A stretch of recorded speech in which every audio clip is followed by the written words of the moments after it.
more information, you may contact the Jamaica Productivity Center at jpc@mlss.gov.jm. That's it for today's feature. Thanks for listening. I'm Cheryl Johnson Hamilton.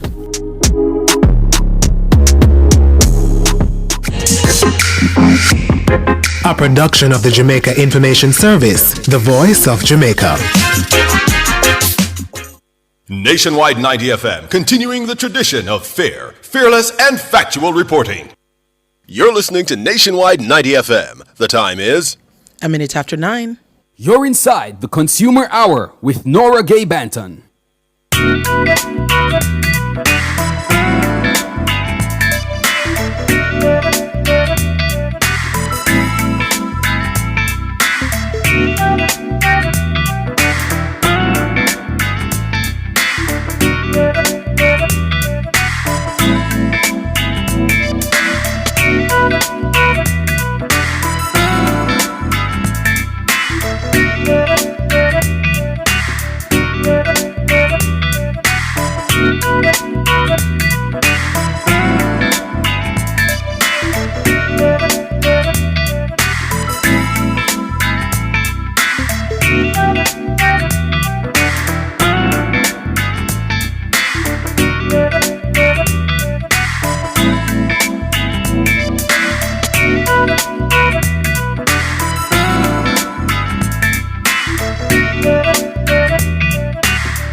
Good morning to you. It is Wednesday. It's Wednesday, May 15, 2024. We are alive and well, and for that we give God thanks. Good morning to you. If you're listening on the 90 FM band, 90.3, 90.5, 90.7, or 90.9, thank you so much for joining us on your radio. If you are listening and watching from our YouTube channel, the channel is Nationwide 90 FM Live. We appreciate your company there as well. If you have not yet subscribed, please click the subscribe button. Also click the notification bell so that you can be notified whenever we go live or whenever we post a video.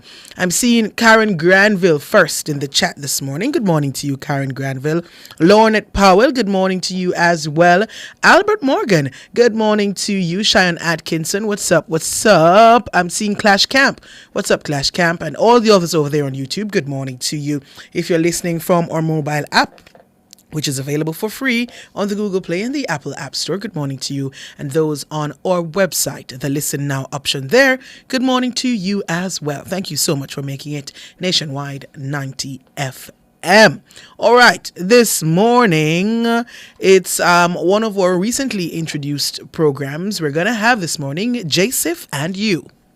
JSIF and You is brought to you by the Jamaica Social Investment Fund, investing for community development. Join Nationwide 90 FM every third Wednesday between 9:05 and 9:35 a.m. for JSIF and You during the Consumer Hour with host Nora Gay Banton. Listen to a representative from the Jamaica Social Investment Fund, JSIF, as they highlight the remarkable project deliverables being undertaken by the agency. That's JSIF and You, every third Wednesday during the Consumer Hour from 9:05 to 9:35 a.m., exclusively on Nationwide 90 FM, the new revolution in media. All right. That's JSIF and You, and it's a program that we are scheduled to have every third Wednesday, where a representative from the Jamaica Social Investment Fund, JSIF, comes on to share about policies and activities being undertaken by the JSIF. And today we will be focusing on the Integrated Community Development Project 2 Enterprise Youth Development Grant. And to tell us more about this initiative, we are joined by the Social Development and Portfolio Manager for the GOJ Integrated Community Development Project, Miss Mona Suho. Did I get that right? Yes, you did. Thank you very much. All right. So we are talking about the Integrated Community Development Project 2 Enterprise Youth Development Grant. That's kind of a lot. What exactly is that?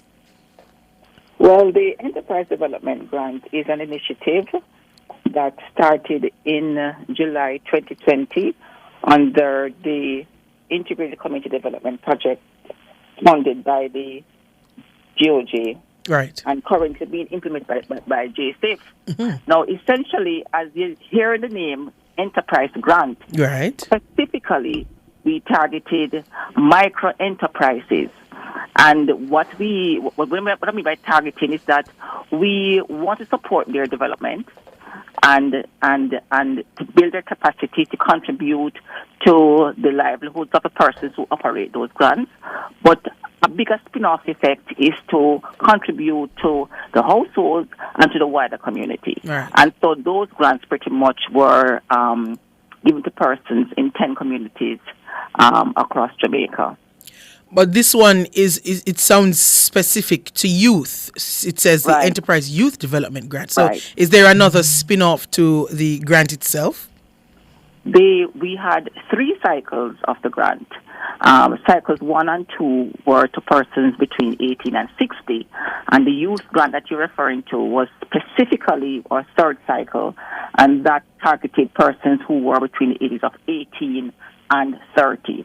So the youth grant is just part of the wider enterprise grant portfolio. Okay. And how are these persons, selected? How do you identify those who receive these grants? Right, we have a very robust and rigorous project cycle. We have an application process. We typically have an application process, and that would allow persons to respond to the grant. We would advertise online. However, just to note that there are many persons in Jamaica, especially in these vulnerable communities, who don't have access to the internet. Right. And so we have to do very targeted events within the community spaces, using social media, using the various community-based organizations to get the word out to the persons who would essentially need these grants. So that is how we would target. We use the media, but we would also do very targeted interventions at the local level using the community-based organizations and our other partners who operate in the space. This is not a new initiative, so I would imagine that you've been around, going to several communities since the initiation of this project. Where are some of the targeted communities that you've been to before, and the various age groups that you've been able to assist through the initiative? Right. So the enterprise grant at the moment, we are in 10 communities. In Kingston, we are in the communities of Parade Gardens, Denham Town, Greenwich Town, and Augustown. And in Treadlight, and in Clarendon, we are in Treadlight. In St. James, we are in Norwood, Anchovy, Salt Spring, and Mount Salem. And currently now we are also in the Tabanamar community in Westmoreland. Of course, to note that 7 of these 10 communities are what we call zones of special operations. All right. So it certainly, we have been in those communities since the project started. The ICDP2 started in April 2020. And when you go in and you find these young people, and as you said before, there's another aspect of the program where you target older people as well to assist. When you go in and find these young people, are there other than the grant, are there other aspects of assistance that you've been able to identify? Because I know that JSIF has other rounded programs where you assist with other aspects of life and livelihood.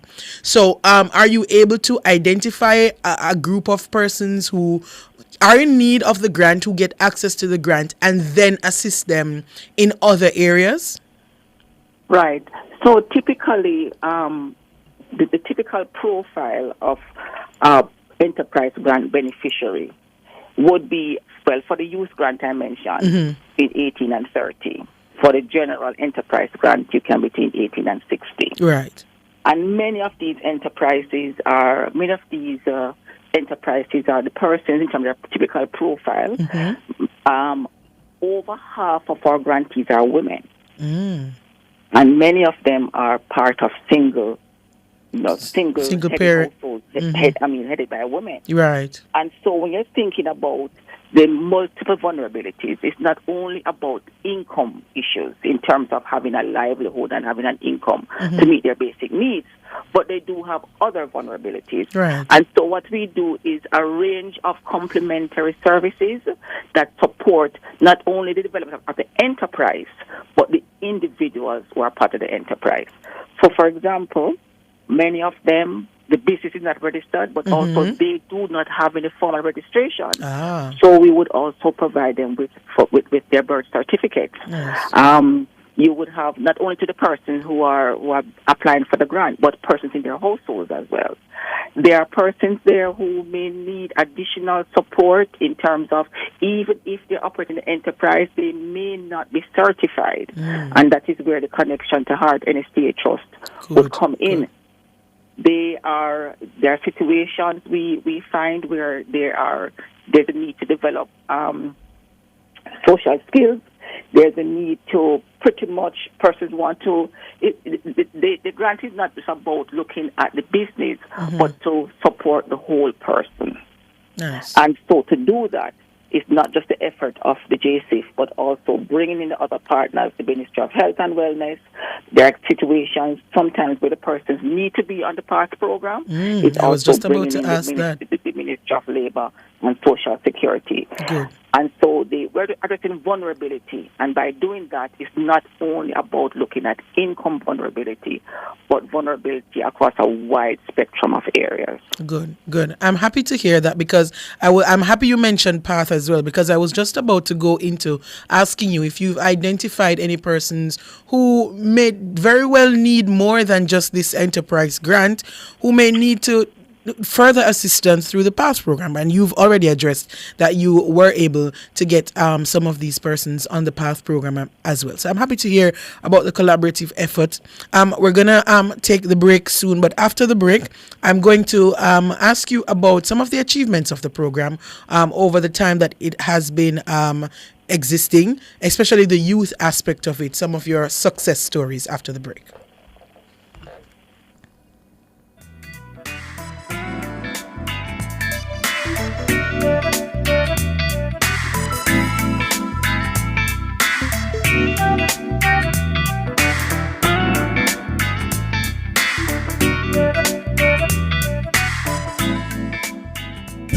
Live exquisite this year with new arrival black and chrome fixtures for your home at Unique Living. Select from a wide variety of rain shower systems, fabulous faucets, and stylish sinks to suit your kitchen and bathrooms. Get uncompromised quality and style unique to you. Shop everything new at Unique Living, Jamaica's leading shower and faucets provider. Visit shop number 6, 30 Dunrobin Avenue, Kingston 10, or call 876-755-3661 to 2.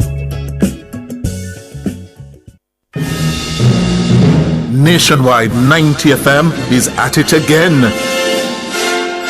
Team Revolution will clear every hurdle and sprint to the finish line as we cover the games of the 33rd Olympiad from Paris, the city of love. Fraser Price gets the start, and look at this, Ahuri going well, and here they're coming to close it down. Jetta's coming through, but Fraser Price on the near side, the Olympic champion defends! She defends the title! Wonderful run by Shelly Ann. Nationwide's coverage is powered by our diamond sponsor, Pizza Hut. Now, that's delivering from all locations, island-wide.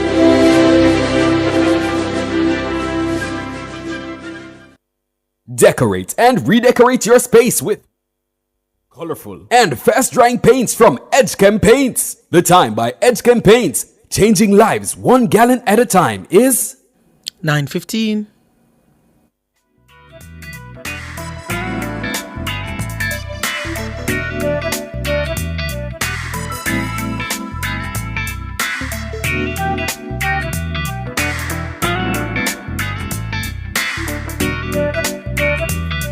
Good morning, good morning. You're back here inside the Consumer Hour on Nationwide at 90 FM. I'm Nora Gay Banton. This morning, we're having JSIF and You. It's one of the programs that we recently introduced. It's going to happen every third Wednesday, where we have a representative from the Jamaica Social Investment Fund coming on to talk to you about the programs, policies, activities being undertaken by JSIF. And this morning, we are talking about the Integrated Community Development Project 2, the Enterprise Youth Development Grant. And we have on the phone lines with us the Social Development and Portfolio Manager for the GOJ, the Integrated Community Development Project, Miss Mona Sue Ho. And she's telling us more about the program. And before the break, Ms. Suho, I asked you about some of the success stories, some of the achievements, some of the persons you've been able to assist, and you've seen much improvement after the grant was received. Talk to us about that. Okay, when I think about success of the program, top of mind would be to speak about the fact that over 3 cycles, we have managed to support 470 beneficiaries with a total of $86 million. Did you say 420? 470. 70? Wow, 470. 470 beneficiaries and a total of $86 million. And it was instructive. It's instructive to note that when the project started, we started in the height of the COVID-19 epidemic. We started in July 2020.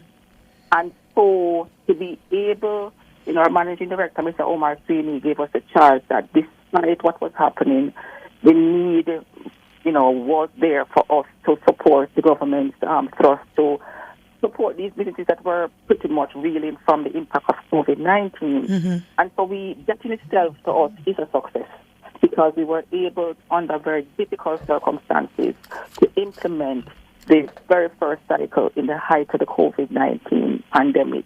And so 126 persons benefited under that cycle.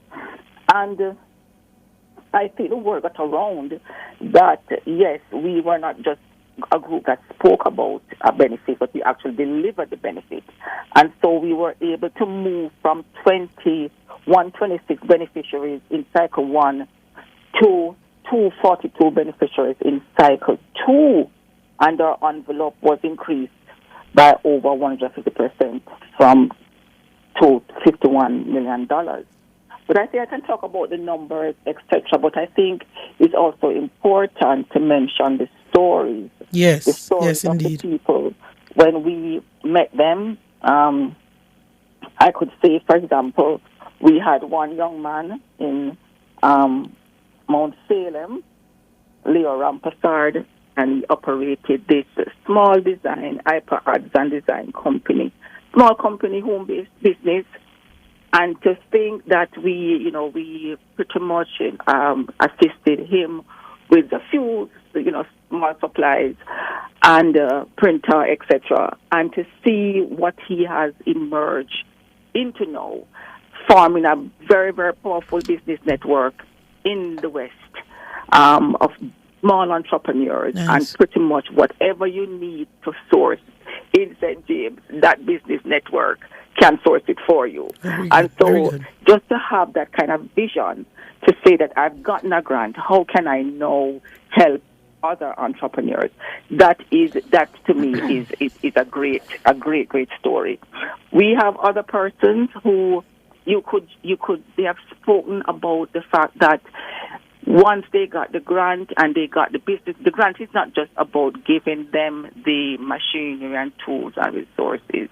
It's also giving them business development training. For many of them, they operated businesses that were not licensed, they didn't have permits, and just to help them to have their business more formalized by supporting them with essential business development skills.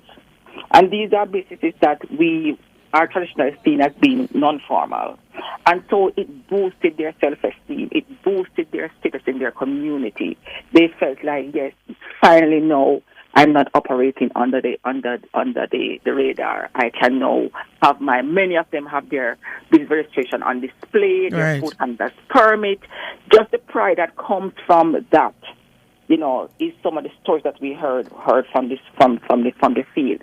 Being able to be a breadwinner in your family Yes. who can be depended upon, that your kids can go to school regularly, not no longer associated with being an absent, a child who's always absent from school, but a simple thing like my child can now attend school for 5 days a week and have their lunch money thanks to this microenterprise grant.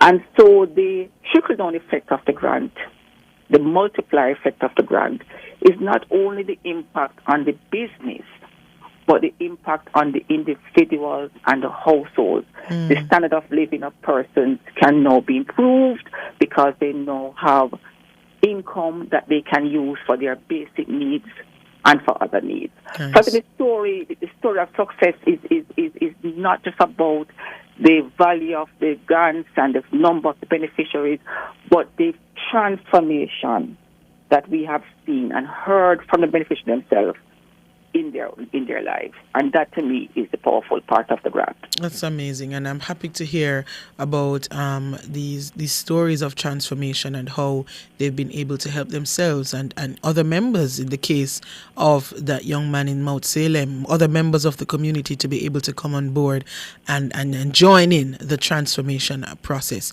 You mentioned earlier that you have had to collaborate with other entities. Talk to us about some of the main organizations that you've forged partnerships with to get this project underway. Right. So while the grant, certainly the grant program, JSIF was the face and the lead organization with the grant program, providing the bulk of the funding and also the framework for implementing the grant. We could not have done it without several partners. I mentioned earlier that the grant was structured to reach the most vulnerable. Right. And that meant that we had to literally, the team had to be in the community trying to find, with assistance of a community-based organization, trying to find the persons. Now, many of these communities were also those, so the police and the JDF were very important to help us to navigate the spaces. Many of these communities have spaces where persons operate where you cannot drive a vehicle. You have to, you have to navigate the terrain by foot. And so, the police help us to find some of these persons. And you want to find the most vulnerable. And they may not be the one who is looking at the website, but they still have a business that need to be supported. So you have to really go into the belly of the community to find the persons. So the community-based organizations were very, very important. They operated on the ground. They assisted us to verify that indeed these persons were from the community and were operating businesses in the community. We also did a verification check process. So once you submit your application form, the approval process did not only require a desk review of the application, but a verification check. So we actually went to the business location to see if it's actually there. Yeah, we had to say, does the business exist? Yes. And so we had to verify, and that required support on the ground. We had the police assisting us to find the place. We had a community-based organization. Once we did that part, we had a pitch session where we had the persons who were the beneficiaries or prospective beneficiaries talking about their business, presenting, because sometimes, you can't only rely on what is on the paper. Right. You want to see the passion. Yes. You want to see, really if they are the owner, if they know about the business, and just their desire to have this business improve. So the pitch session gives them a chance to speak about the business. During COVID, it was online. Afterwards, it was face-to-face, and that was so important. And we needed a lot of persons to assist us, local business persons from, for example, Dr. Nye from UE assisted us with our pitch session and some other things. For the training section, the training element, and as I mentioned before, it was not only focused on the economic aspect of the business, but it was also talking about how do you then get, if you need to have a public health license or permit, how do you get that? So we had to partner with the register of companies, and they were very, very good. They did on-site registration, they did presentation, just building the knowledge of the beneficiaries about the need to have their companies, their businesses registered. We had the Red Cross coming in to do CPR and first aid. We have the Dispute Resolution Foundation in Clarendon. Mr. Campbell and his team assisted us with conflict mediation as well as some other consultants. We had the JCF, as I mentioned before, the RGD, who provided them with birth certificates that didn't have birth certificates.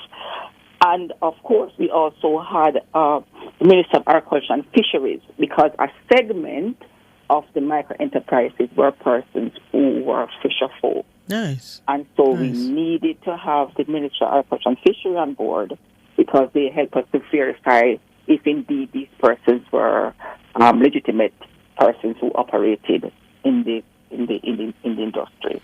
So we had a range of partners who assisted us. Some unintended too, because guess what?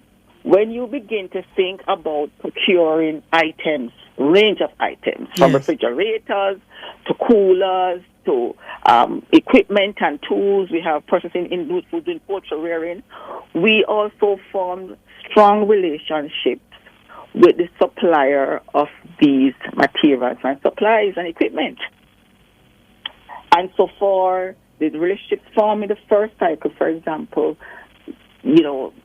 augured well for us in the second and third cycle, because these business owners knew that JCF was coming and to procure these items, and they assisted us. Some had to be procured from overseas. One young lady, I believe, in Salt Spring, she needed a drone, and that drone had to be procured overseas, and we had the business owners who assisted us to procure these items, sometimes in the Christmas rush. They reserve the items for us. They deliver the items to the beneficiaries for us. Nice. So we had a range of partners, and certainly that rich list of partners allowed us to have a very, very great program. That's amazing. And as I'm listening to you, and you're just reeling off, things about the program and aspects of the program that you've executed so far, I'm just thinking about persons who may not be aware, one, because maybe it's not in their community yet, or it's in their community but they just didn't know that it existed or near their community. Where can they find information to apply? Is there an application period, and can they visit an office to find more information if they don't have access to the internet?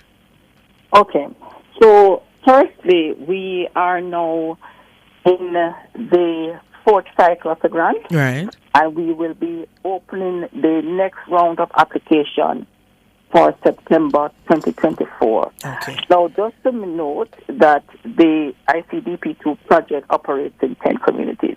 So I know that listeners all over Jamaica suddenly hear me say yes, in September. But for this particular phase, we're only in the 10 communities I mentioned earlier. But the information is on our website at www.jsis.org.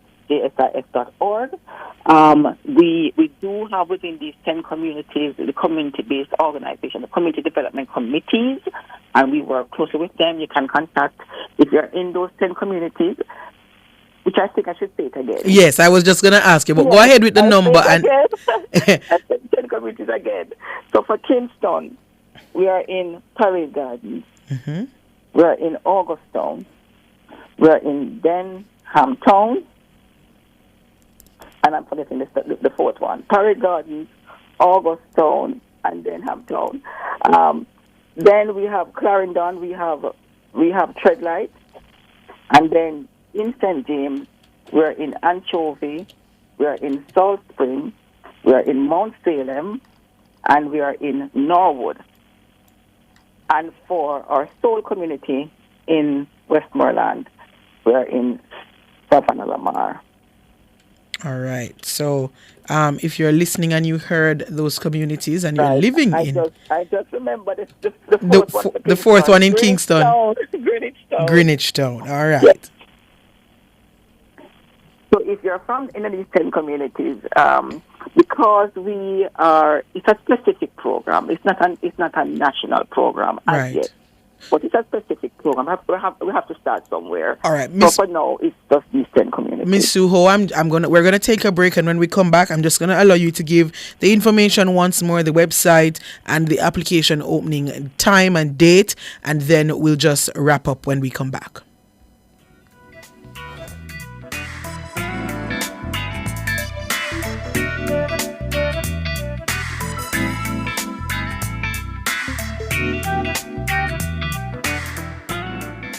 Spectrum Insurance Brokers provides quality insurance coverage and risk management services. The time by Spectrum Insurance Brokers Limited, setting the industry standards, is 9:31. Nationwide 90 FM is at it again. Malay Walker is pulling away another Jamaican win. Team Revolution will clear every hurdle and sprint to the finish as we cover the games of the 33rd Olympiad from Paris, the city of love. Here comes Parchment on the outside. Holloway under pressure. Handsome Parchment. Let's gold. A Jamaican victory in the 110 hurdles. Nationwide's coverage is powered by our gold sponsor, Ray and Nephew White Overproof Rum. Building wealth the smart way means you have a clear mission for your money. Specific and measurable means defining the reason for your financial goals. Achievable and realistic means keeping those goals meaningful, yet attainable. Think more retirement, less world's richest. Timely means keeping a time frame in mind so that all efforts remain focused. Visit barita.com/opportunities for more growth coach insights. Your voice matters, and it's making a difference. In January 2023, you are invited to share valuable feedback on the draft regulations for our National Identification System NIDS. Thanks to your input, these regulations have been enhanced and are now being tabled for Parliament's consideration. Follow the debates and get the latest updates on Instagram, Twitter, and Facebook. Together, we're building a brighter, more secure future for Jamaica. Juicy Patties now delivers in Kingston and St. Andrew with Quick Cart. Get your favorite Juicy Patties, breakfast, lunch, and more delivered right to your door. Visit quickcartonline.com or download the Quick Cart app to place your order. Juicy Patties and Quick Cart, delivering serious Jamaican food.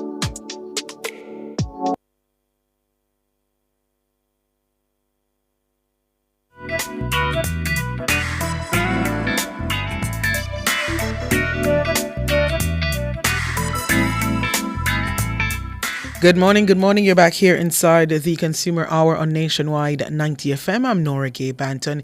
It's JSIF and you this morning inside the Consumer Hour, and we are joined by Miss Mona Suho. She is the Senior Manager, Social Development and Portfolio Manager for the GOJ's Integrated Community Development Project 2, and we have been talking about the Enterprise Youth Development Grant and how persons can access it, what the program is exactly, and what it has done for young people and others in 10 communities. And I have 8, and I just want you to give me the additional 2 so that if anybody calls, we can give it to them. It's August Town, Greenwich Town, Denham Town, Parade Gardens, Treadlight, Salt Spring, Anchovy, Norwood, Mount Salem. I believe that's 9. And then we have in Westmoreland, Savannah Lamar. Okay. Yes. All right then. So those are the communities. And I just want you to repeat the website, the date for the application opening, and you were about to give us a number that persons could call. Right. So we're currently, as I mentioned before, we're currently implementing the 4th cycle. And so our 5th cycle should be opened in September of this year.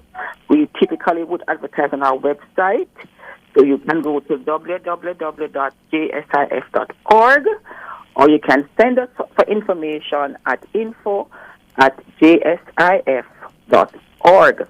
We are very much alive on social media.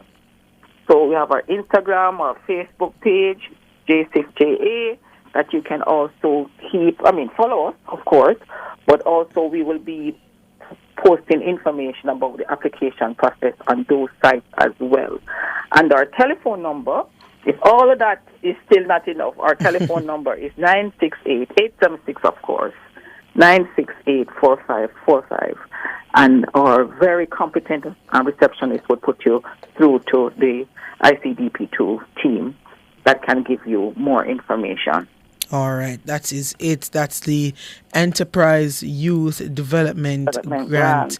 And we are happy to hear about this undertaking by JSIF. We look forward to hearing about more of the success stories, assistance for more young people, and the expansion of the program to more communities across Jamaica. I want to thank you so much, Miss Sue Ho. That's Miss Mona Sue Ho. She is Senior Manager for the Social Development and Portfolio for the GOJ's Integrated Community Development Project. Thank you so much. We appreciate you joining us and telling us about this program, Ms. Suho.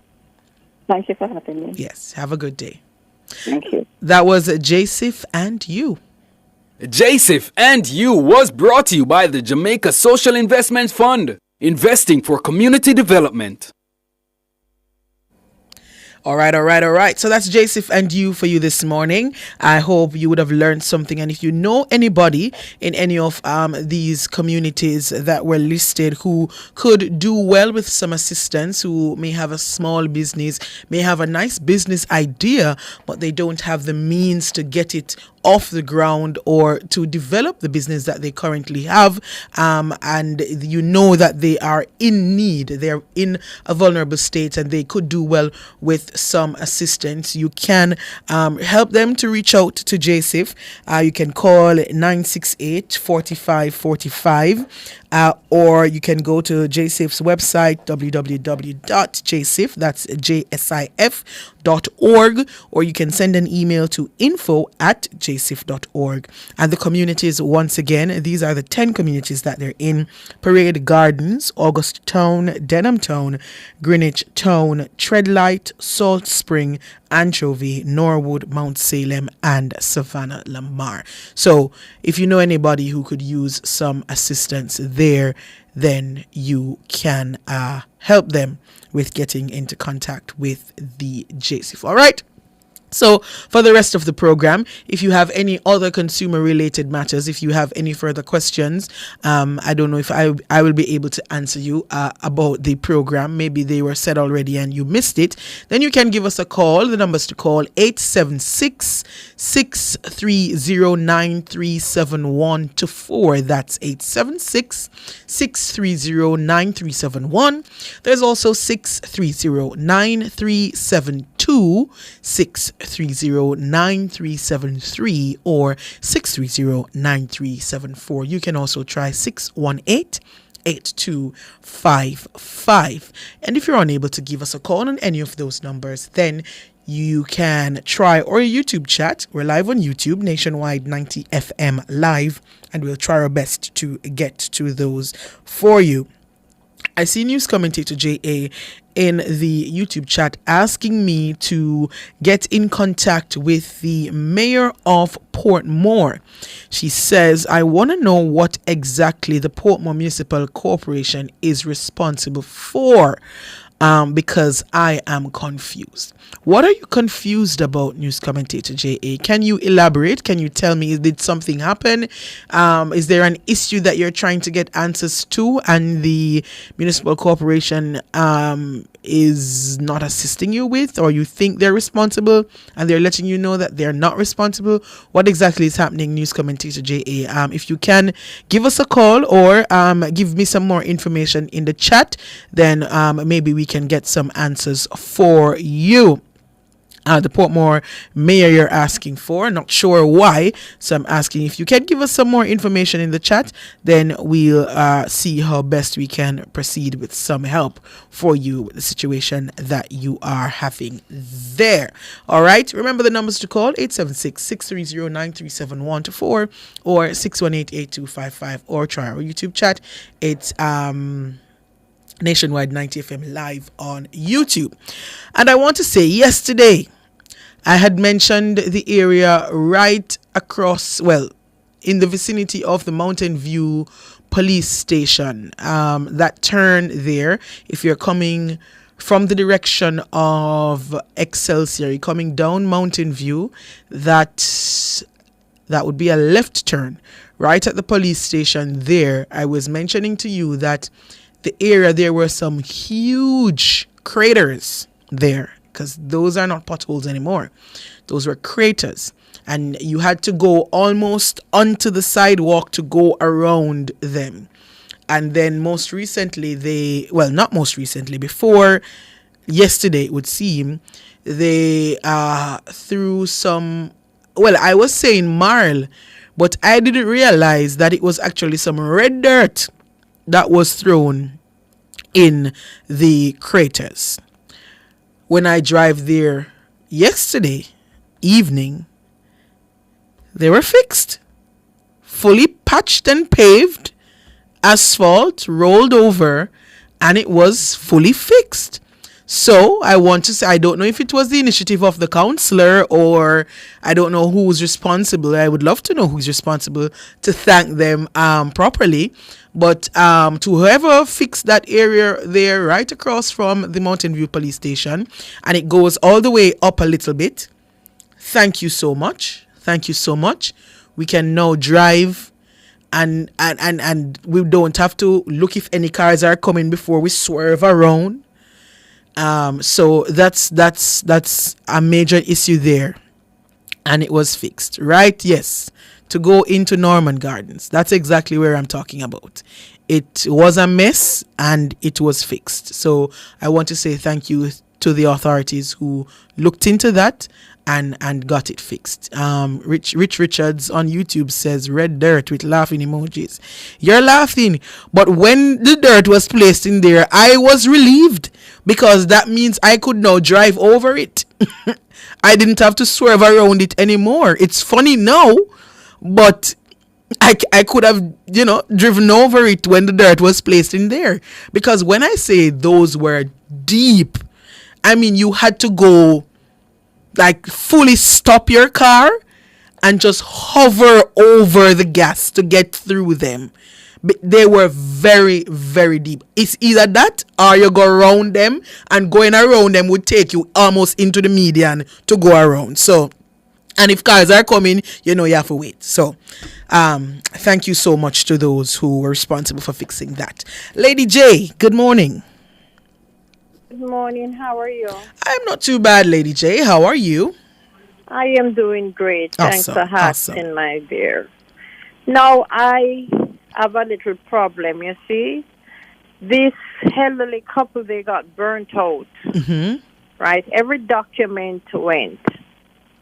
Now they are in the process to try to get back their documents, right? The titles that, I don't know what the procedure one goes through to get back titles, because they are all over the place. They sent them to a lawyer to get some paperwork done.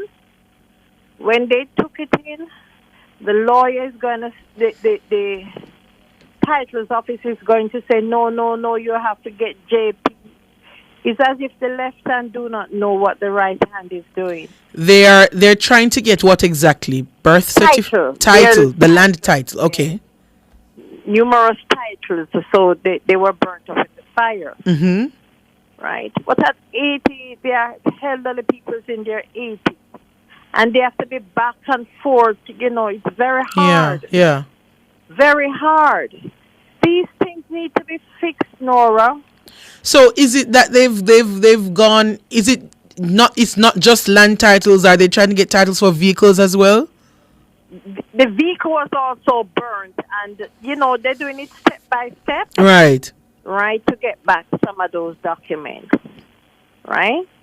But the land titling is the procedure, the rigmarole, and up and down, and it's not as if they didn't have a title before. Right. So why is the process so difficult for persons to get back a title? Why? All these things brew corruption, when you can't get your stuff. So I would like for you to check it out for me. Right, but I don't know exactly where they are now. So it would be good to hear where they are now to see who we could get to help them. But I don't know where they are in the process now.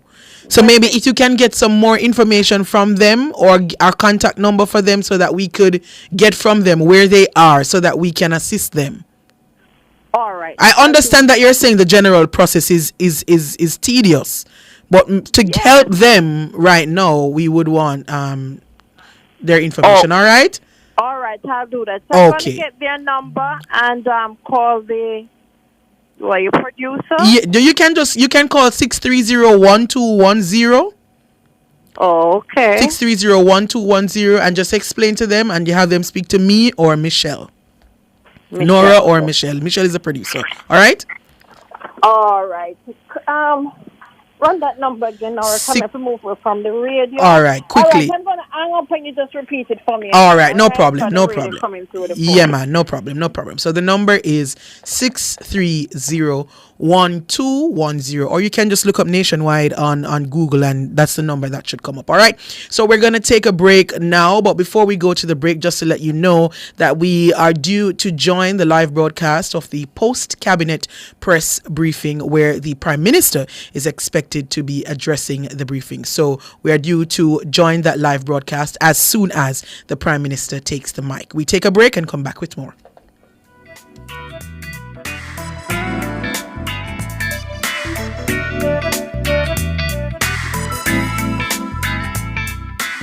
Fill all your prescriptions, get cosmetics and other pharmaceutical items at Mannings Hill Pharmacy, located at 34A Mannings Hill Road, Kingston. Telephone 924-6280. At Mannings Hill Pharmacy, they stock all the hard-to-get medication. The time by Mannings Hill Pharmacy is 9:48.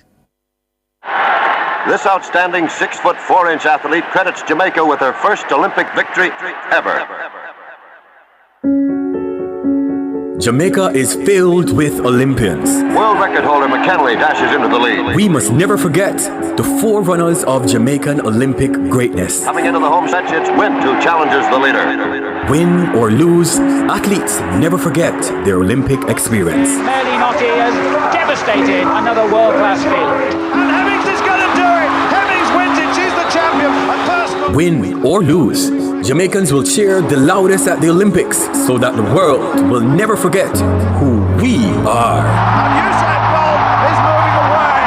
And Jamaica retain their title. And the world record has been taken apart. Oh, I say.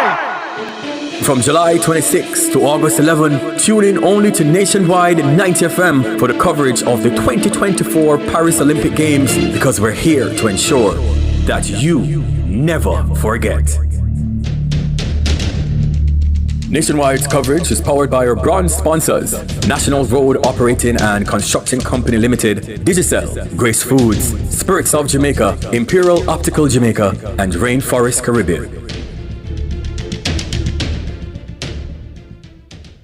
The Women's Center of Jamaica Foundation, under the distinguished patronage of the Honorable Olivia Grange, Minister of Culture, Gender, Entertainment and Sport, invites you to support our Charity Ball 2024, Saturday, May 18, Jamaica Pegasus Hotel, 7 p.m. Keynote speaker, the Most Honorable Andrew Holness, Prime Minister of Jamaica. Dinner, dance, live entertainment. Contact Public Relations Assistant at gmail.com or call 876-929-0977 for tickets. Proceeds in aid of the A-Stream program.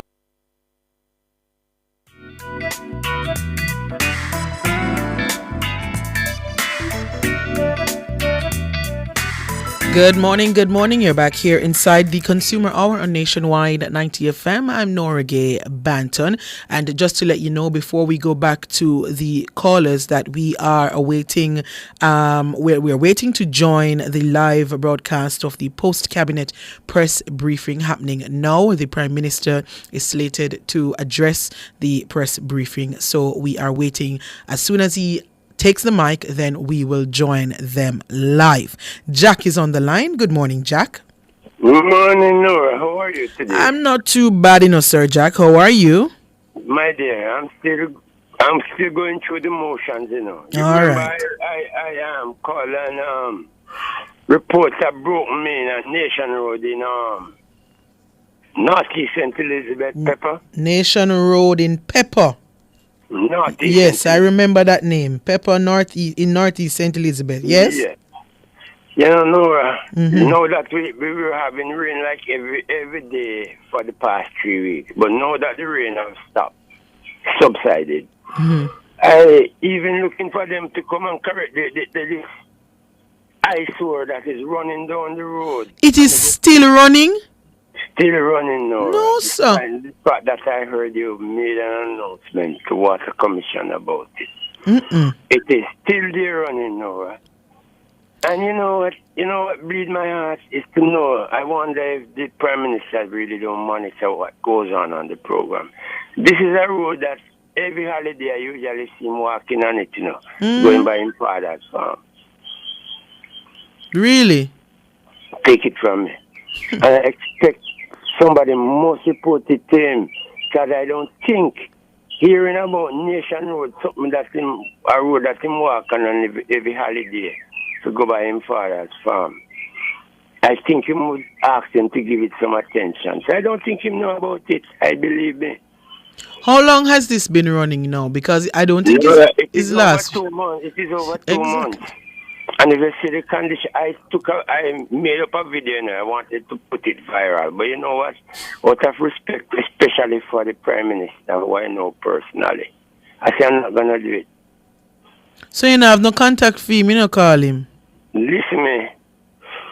I wish him father there, my heart. Because me and him father are very good friends. And he is aware of the situation. So we are like families, Believe me, we are like families.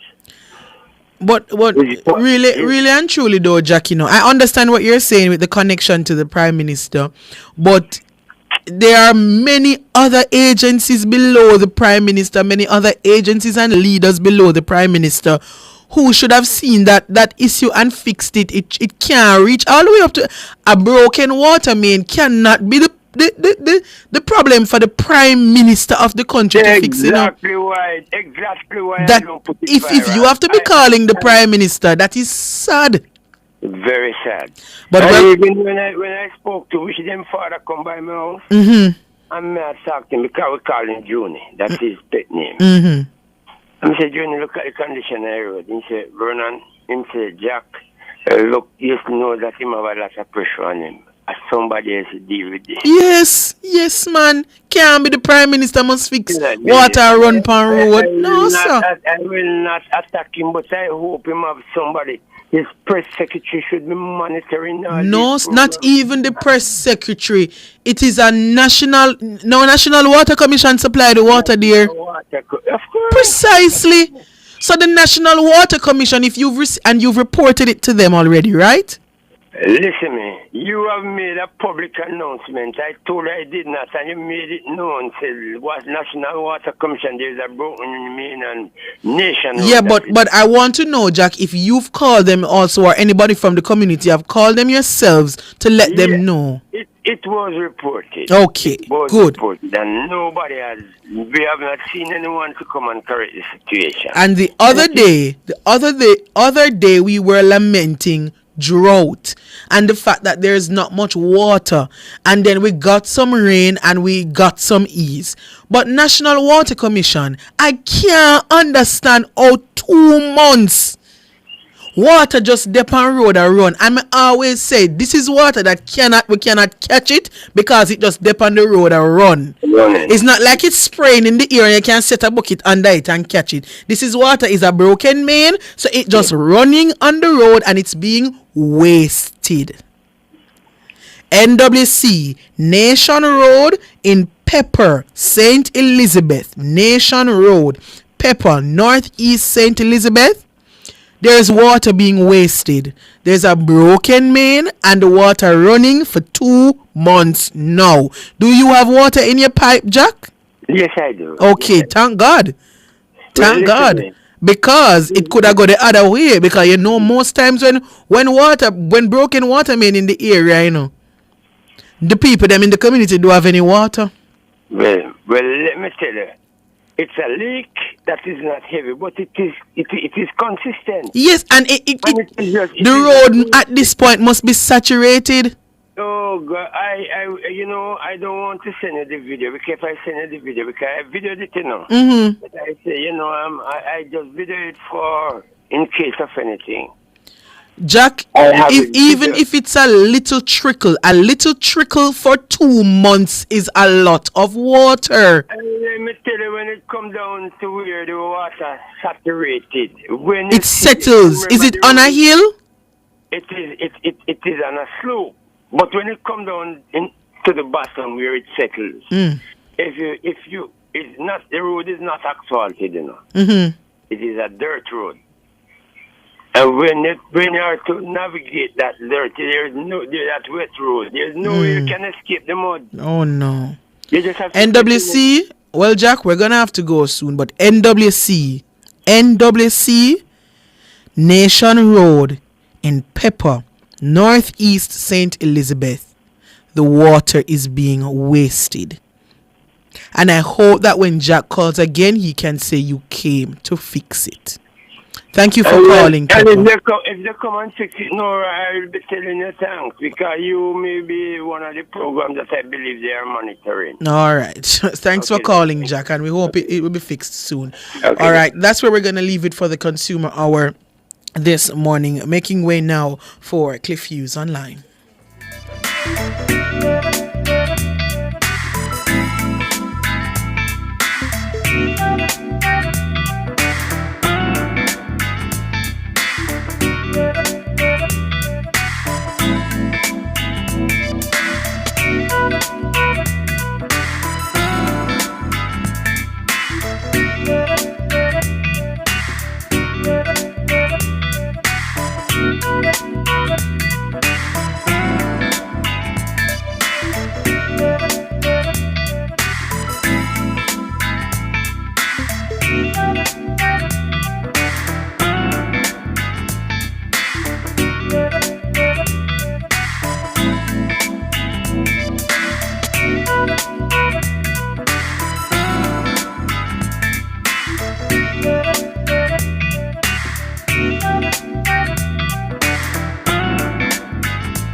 Good morning. And we begin about a minute or two early because there is a post-cabinet press briefing has been underway, where we gather the Prime Minister and the Minister of Legal and Constitutional Affairs are appearing jointly at the post-cabinet media briefing, and we're going to join that media briefing now. Important for me to even make a few statements on the matter. I have deliberately, during the entire course of this action, refrained from making any statements lest it be construed politically and used as an excuse to derail the process. But I believe that there should be some context added to the public conversation. It is not so long ago that Jamaica entered into celebrations for its 60th year of independence. Coming out of this, there were many calls for Jamaica to proceed on the path of becoming a republic. Calls made by prominent members of the opposition as well as other prominent members of the society. As Prime Minister, at the time of Jamaica's celebration of its 60th year, it found favor with my own thinking that this should be the case. We contemplated the work that was already undertaken some 25 or 26 years ago, very detailed, extensive work, but by the passage of time, dated. There might be a different point of view, a different perspective with the current generations. And therefore, we thought it best to put in place a review committee. We named the committee. You will recall as well that the leader of the opposition took a different view. His view was that the work of the committee was sufficient. We could have proceeded on it without, that is the parliamentary committee that worked before, without putting in place a new committee to review. That was the view. We considered his perspective and thought that so much has changed since the work that was done by the parliamentary committee over 25 years ago, that it really should be refreshed. New perspectives ought to be brought in, and therefore we put together the review committee. You will also recall that he declined to name the members to the review commission. Declined and delayed for several months. We ended up having a meeting under the auspices of the Vale Royal talks. I thought those were good meetings, and we came to an understanding that the process would be a phased process, that we would move on the matters on which we agreed, which would be the Jamaica becoming a republic, and the other matters that were a little bit more complex, on which consensus ought to be fully realized, that those would come in the second phase of the process. As a result of that meeting, that is the Vale Royal talks, the leader of the opposition agreed to name members to the CRC. And as a result of that, we moved forward with the review. So we had I would say, reasonable expectation that we are proceeding in good faith. The second issue raised from the appointment of the CRC was the breadth and depth of consultations.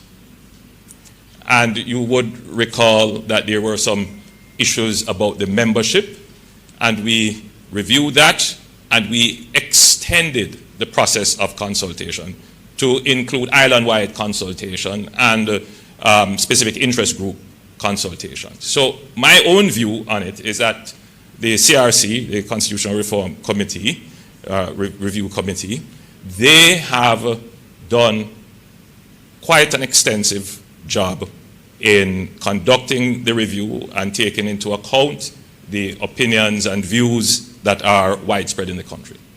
At this juncture, I would like to thank the members of the CRC for the work that they have put in. I happen to know that many of them would have sacrificed their own private endeavors and affairs in order to pursue this matter because it is of such grave national importance. And therefore, I would like to thank them all for their time and effort that they have spent. So, my initial assessment of the response of the opposition is that I am disappointed, but I am not surprised. I'm not surprised that they would have tried to find every way out of seeing this process through to its rightful conclusion. I would like to say to the Jamaican people that the efforts that the government has made is not in vain, that we will continue to pursue consensus, because the truth is that you cannot disturb the constitutional and governance architecture of the country without consensus. That is the reality. And consensus takes time, and it takes effort. So I speak to you today as Prime Minister of the country, not as leader of a political party seeking power, but as someone who is genuinely interested in the advance of our country. And so I want to assure Jamaicans that the process continues. We are in a certain season described by others as silly. I tend to sometimes agree. But we will get over it, and Jamaica will evolve into its rightful form, constitutionally, governance, in terms of our economic independence, and socially. The journey continues. Thank you, ladies and gentlemen.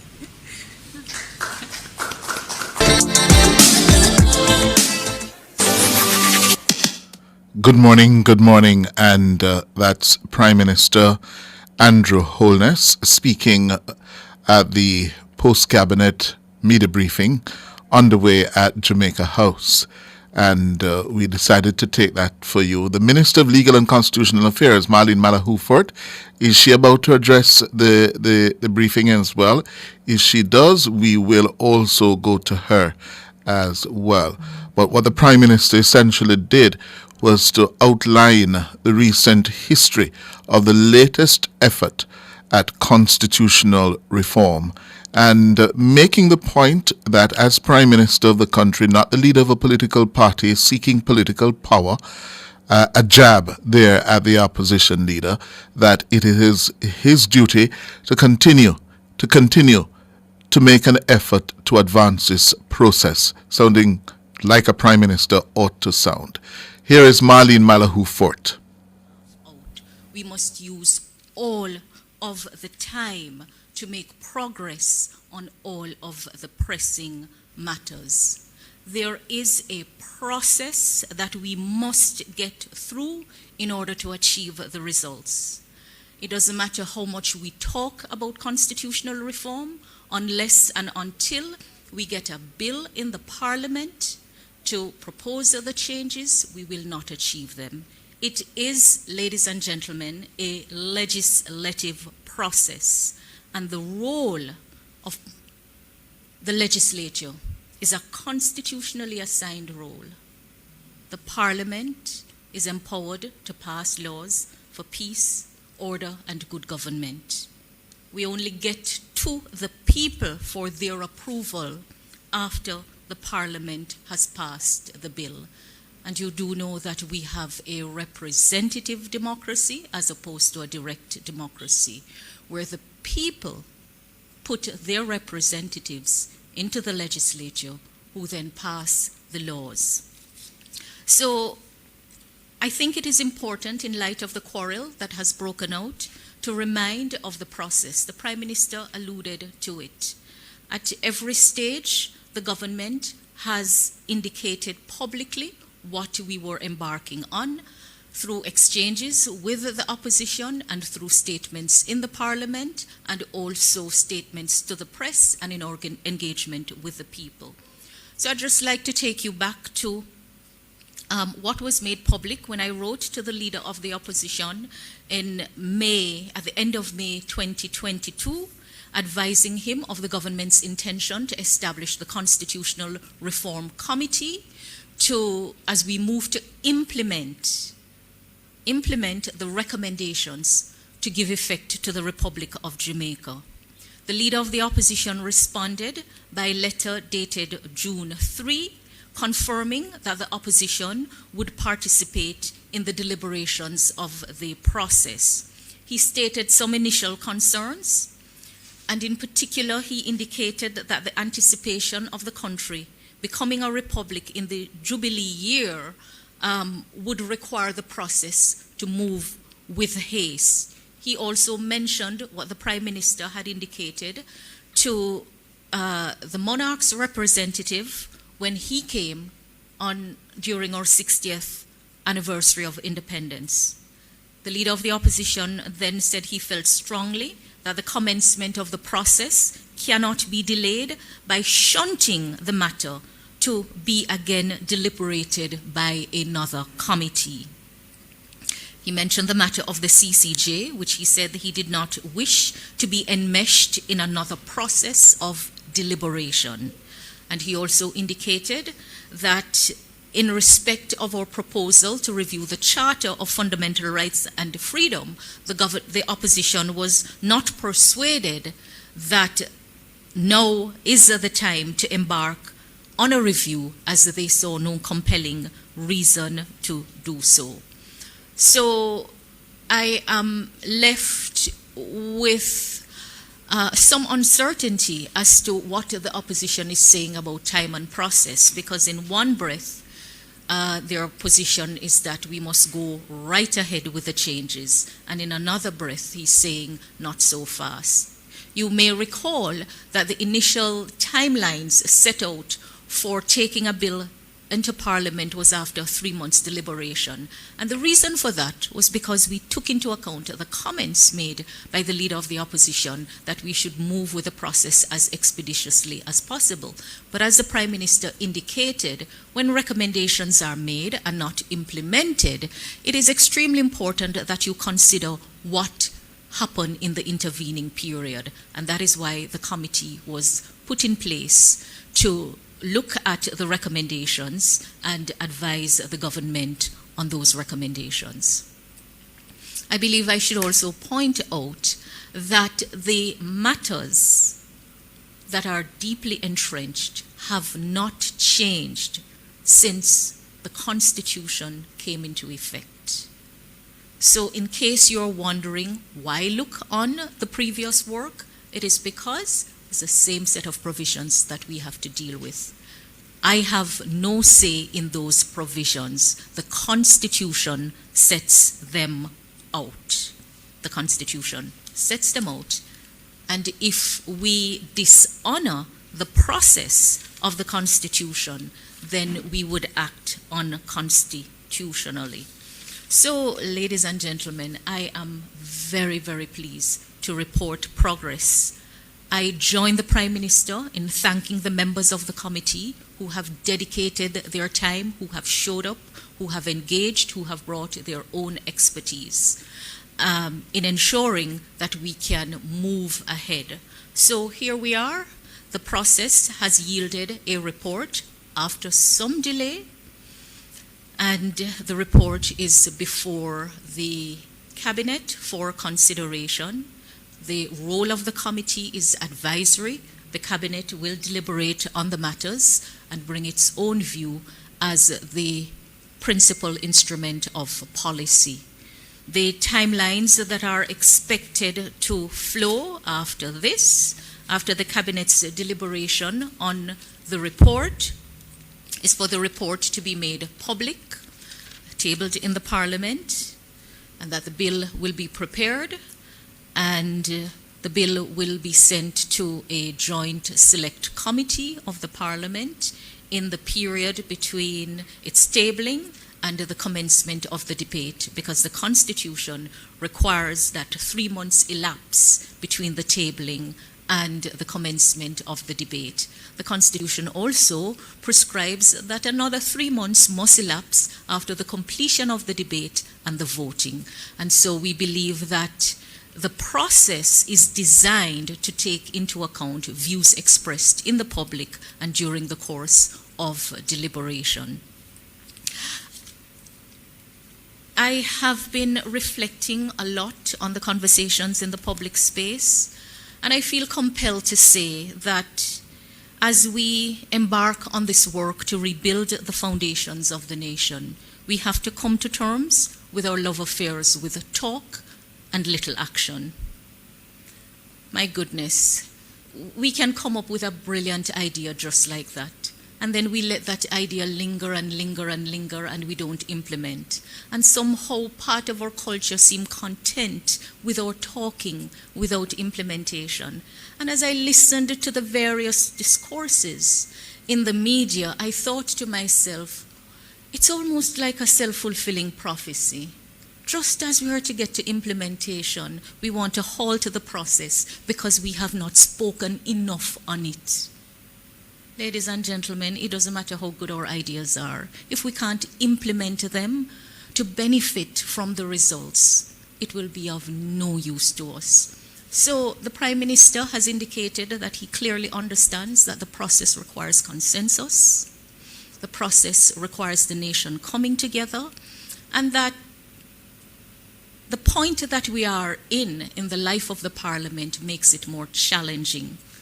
But you know, Jamaicans say the hotter the battle, the sweeter the victory. Just imagine how we will celebrate after we have emerged from all of this chaos, knowing that there is general agreement that if anything that time has come for is to say goodbye to the monarch as our head of state and thereafter deal with the other matters that flow.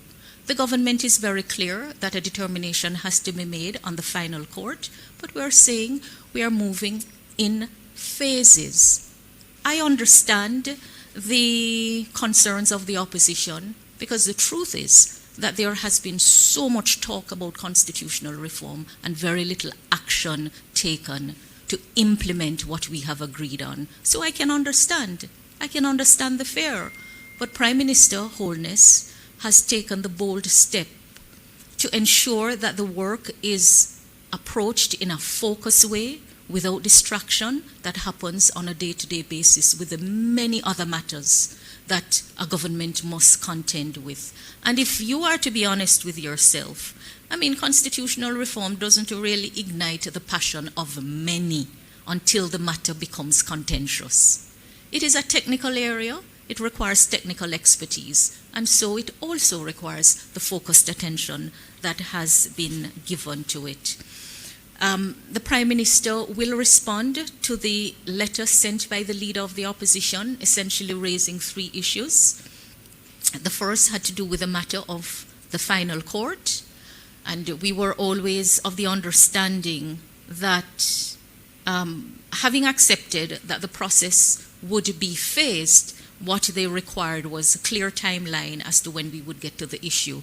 And we said then and say again that the intention always was to get the bill in to deal with the abolition of the monarchy as the form of government and then begin the work on the final court.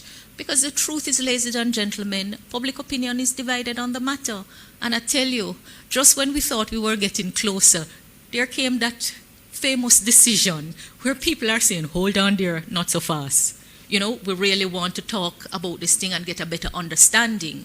But as we look on the issue of a final court, we must also look on the issue of justice, the kind of justice, the philosophy of the court, having had the experience that we have, what it is that will be in the best interest of Jamaicans who use the court system to resolve their differences. And also bearing in mind that the court also determine what is the appropriate limit of the executive and the legislative branches. So the matter is a matter that we must approach in a very studied way. And that does not equate to delay.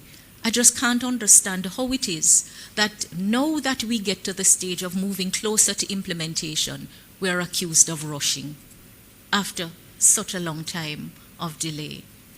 The Leader of the Opposition has raised some issues that should be considered by the committee, but before the committee got an opportunity to respond, he went public with those matters.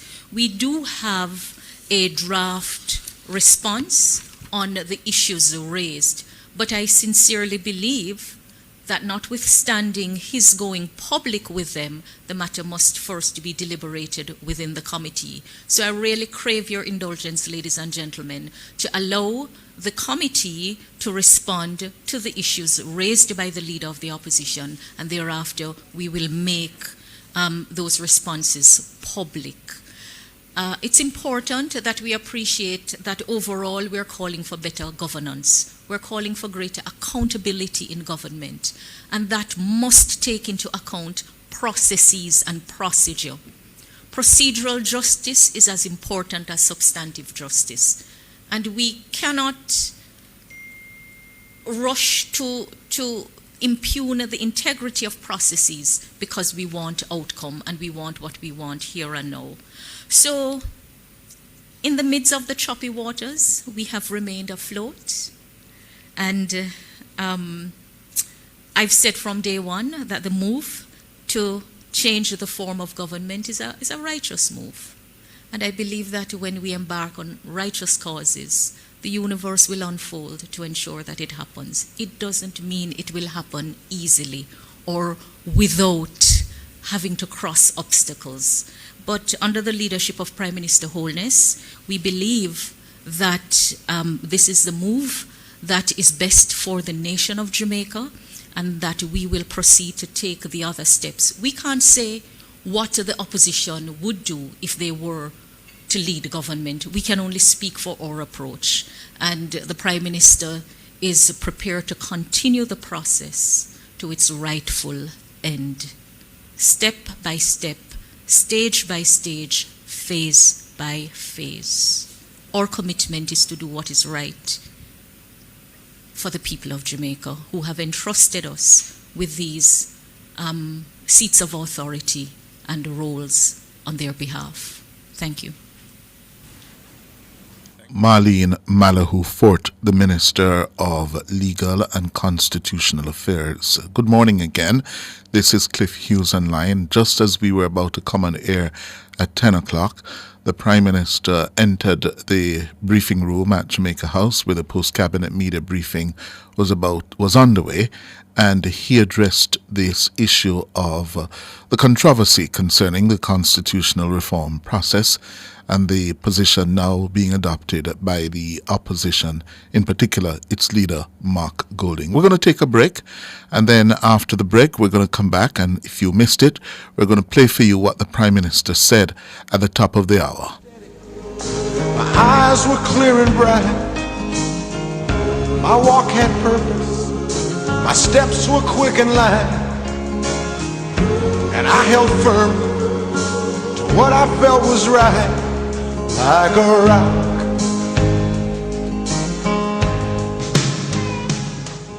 The Time brought to you by the Ministry of Science, Energy, Telecommunications and Transport. Fueling growth everywhere is 22 minutes after 10. Do you owe the NWC? Don't worry. The NWC's Pay and Save program can help you. Yes, you can get a 10 to 20% discount off when you pay balances that are 90 days or older. And if you can't pay everything in full, you can enter into a payment arrangement. Take advantage of this great opportunity by visiting any NWC commercial office island-wide. For more information about the NWC's Pay and Save program, visit nwcjamaica.com or call 888-NWC. Conditions apply.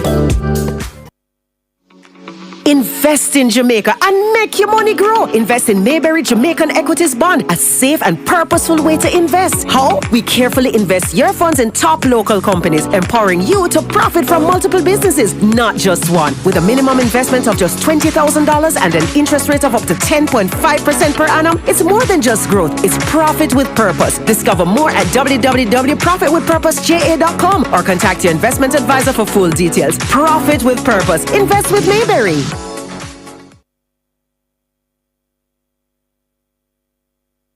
Cliff Hughes Online. Talk radio for all Jamaicans. My hands were steady. My eyes were clear and bright. My walk had purpose. 23 minutes after 10 o'clock. This is Cliff Hughes Online, a nationwide 90 FM. We are watching what's happening at the post-cabinet media briefing. The Prime Minister, surprisingly, unexpectedly, turned up at the briefing this morning to deal with the issue of the constitutional reform process and the fact that it seems to be in jeopardy, the latest iteration of our efforts to reform the Jamaican Constitution. We have had several attempts at it, dating back to the 1970s without much success. And it seems as if we're at that place again. Last evening, a member of that process, that committee, the CRC, former Cabinet Minister, King's Counsel Hughes Small, told us, and Nationwide at 5, that frankly it's time to pause the constitutional reform process until after the next general elections and a new parliament is sworn in, because now is not the time. With the silly season, the pre-election season, the pre-election campaign on, politicians are going to be seeking to their advantage, their short-term political advantage positions that will accrue to their benefit. And we see that, yes, in the posture, the flip-flopping of the opposition leader on this issue. Yes, that is clear. And we said it earlier that, listen, now is not the time for this because it gives, you must give and take if we're going to reform the Constitution. The founders, the founding fathers of Jamaica, so structured and framed the Constitution with what former Prime Minister Bruce Golding told us on Tuesday or Monday evening, with braces and shackles, so that we cannot effect any real change to the Constitution of Jamaica without consensus, yes, of the two major political parties. And that's where we are at now. This was what the Prime Minister said this morning at the post-cabinet media briefing in response to the latest developments. I thought I would just stop by for a few minutes. I have a 10 o'clock appointment. But having regard to matters that seem to have captured extensively the public's attention, which it rightfully should, the matter of constitutional reform and Jamaica becoming a republic, and the opposition indicating that they will not sign the CRC report, I believe it is important for me to even make a few statements on the matter. I have deliberately, during the entire course of this action, refrained from making any statements lest it be construed politically and used as an excuse to derail the process. But I believe that there should be some context added to the public conversation. It is not so long ago that Jamaica entered into celebrations for its 60th year of independence. Coming out of this, there were many calls for Jamaica to proceed on the path of becoming a republic. Calls made by prominent members of the opposition as well as other prominent members of the society.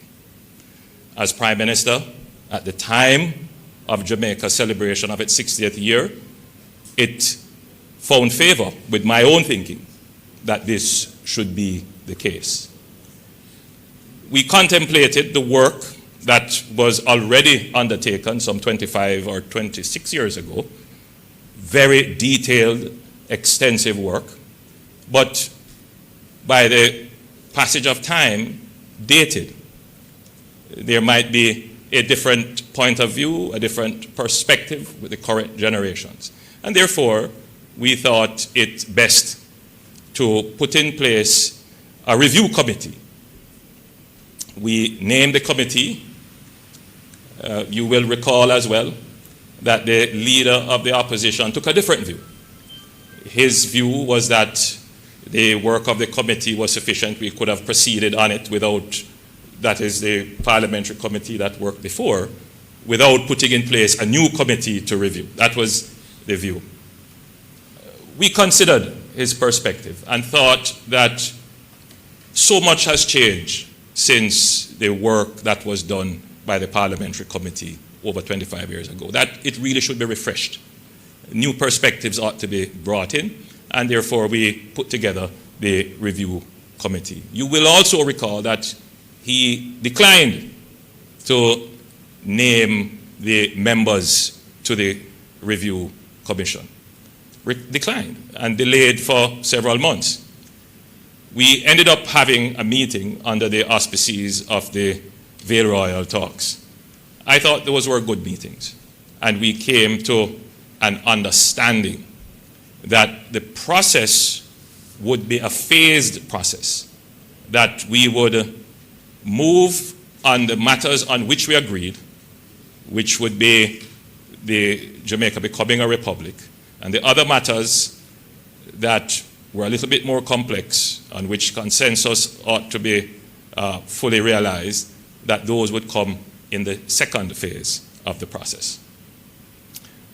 As a result of that meeting, that is the Vale Royal talks, the leader of the opposition agreed to name members to the CRC.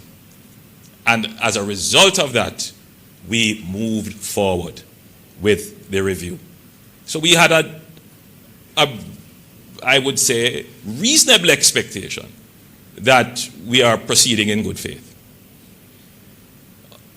The second issue raised from the appointment of the CRC was the breadth and depth of consultations.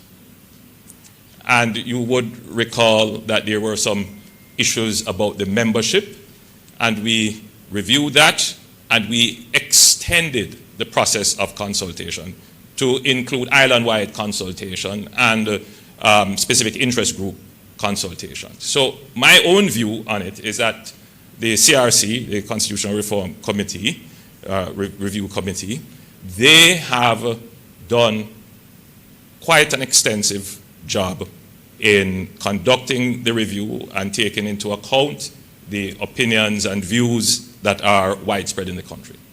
At this juncture, I would like to thank the members of the CRC for the work that they have put in. I happen to know that many of them would have sacrificed their own private endeavors and affairs in order to pursue this matter because it is of such grave national importance.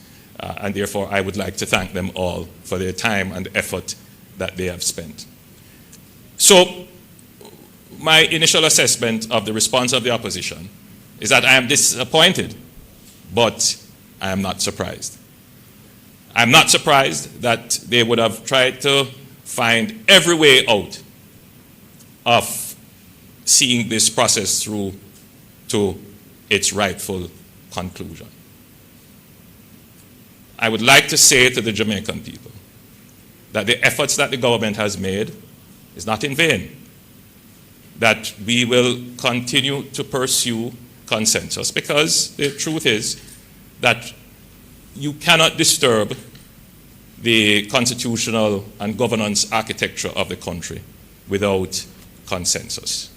That is the reality. And consensus takes time, and it takes effort. So I speak to you today as Prime Minister of the country, not as leader of a political party seeking power, but as someone who is genuinely interested in the advance of our country. And so I want to assure Jamaicans that the process continues. We are in a certain season described by others as silly. I tend to sometimes agree. But we will get over it, and Jamaica will evolve into its rightful form, constitutionally, governance, in terms of our economic independence, and socially. The journey continues. Thank you, ladies and gentlemen. Minister Andrew Holness addressing the post-cabinet media briefing at Jamaica House this morning. Well, we're going to take a break and then come back with your calls just to tell you on an item of international news. In Europe, a European Prime Minister has been shot and wounded in what his office is calling an assassination attempt. The Prime Minister of Slovakia, Robert Fico, is now battling for his life because he was shot multiple times within the last hour. Yes, and he's in what is being called life-threatening condition. In the U.S. as well, President Joe Biden and Donald Trump have agreed to 2 debates. Mr. Biden throwing down the gauntlet to Mr. Trump this morning, and Mr. Trump responding, say yes, bring it on, anytime, any place. And for the first time in American presidential politics, the 2 leading contenders will be having a debate in June, at the end of June. That's the earliest they have had a presidential debate in American presidential politics in modern times. All right? After the break, your calls. By the weight of all these hustlers and their schemes, I stood proud, I stood tall, high above it all. I still believed in my dreams. Payroll made simple and secure. Get automated with BizPay, an integrated payroll and HR solution powered by MC Systems. Contact them today. The time by MC Systems is 26 minutes to 11. Your voice matters, and it's making a difference. In January 2023, you are invited to share valuable feedback on the draft regulations for our National Identification System NIDS. Thanks to your input, these regulations have been enhanced and are now being tabled for Parliament's consideration. Follow the debates and get the latest updates on Instagram, Twitter, and Facebook. Together, we're building a brighter, more secure future for Jamaica.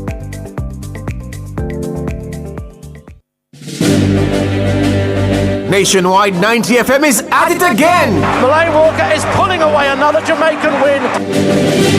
Team Revolution will clear every hurdle and sprint to the finish as we cover the games of the 33rd Olympiad from Paris, the city of love. Here comes Parchment on the outside, all the way under pressure. Handsome Parchment, let's gold! A Jamaican victory in the 110 hurdles.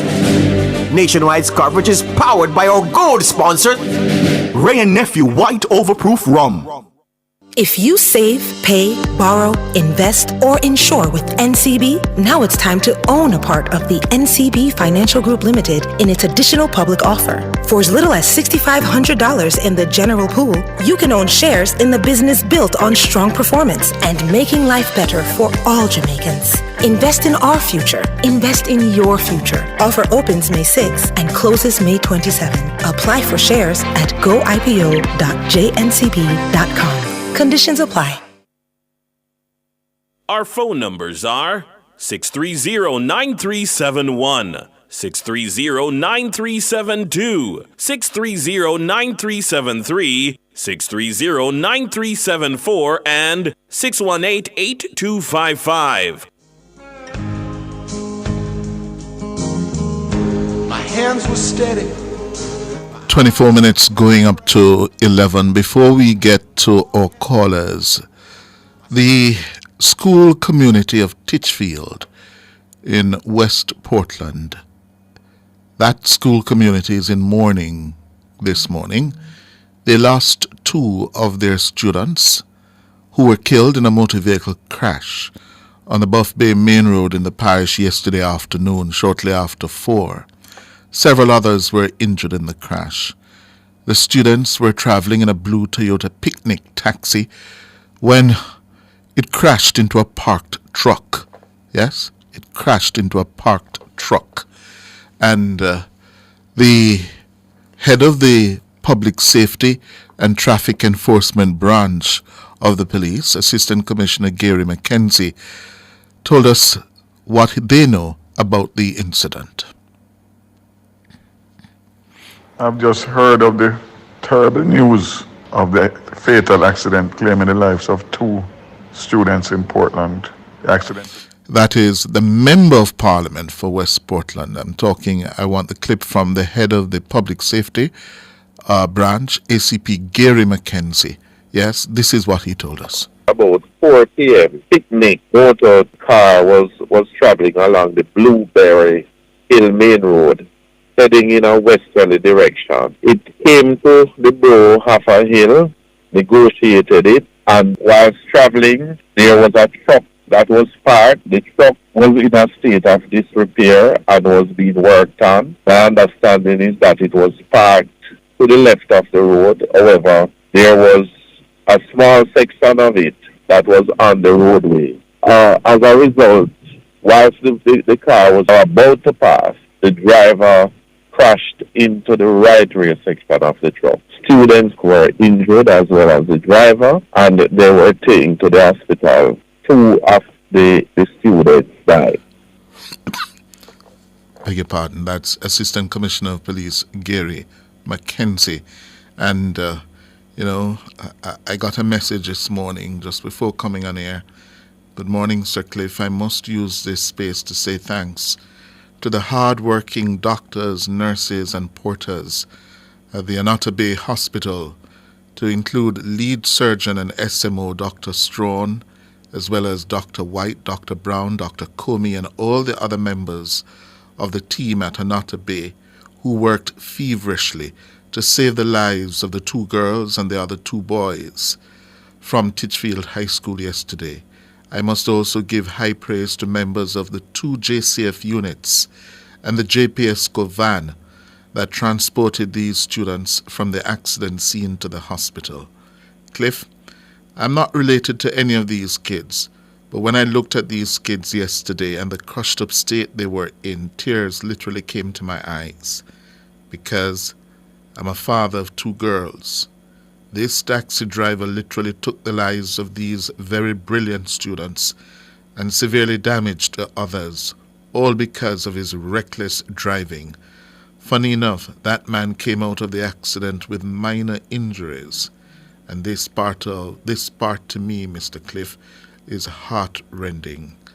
And the person tells us their name.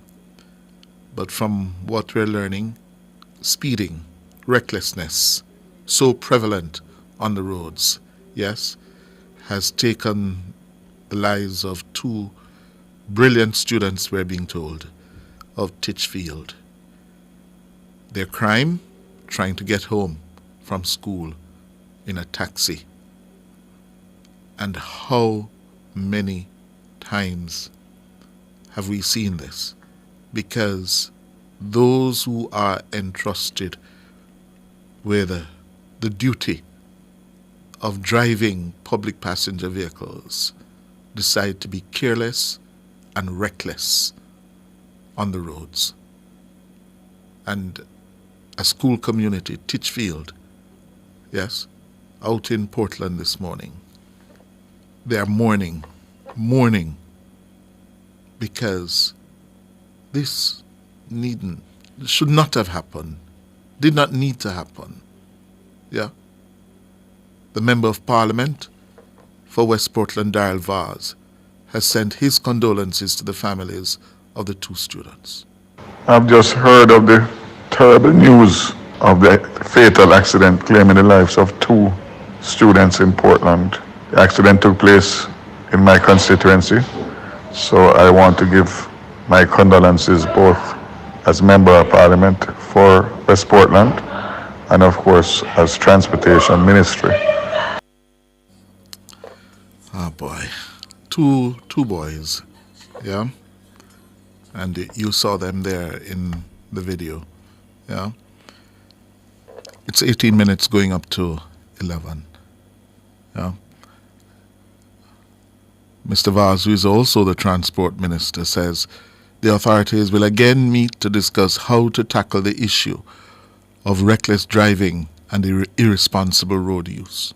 Once again, the preliminary reports are that speeding was involved, and again, the loss of innocent lives due to irresponsible driving.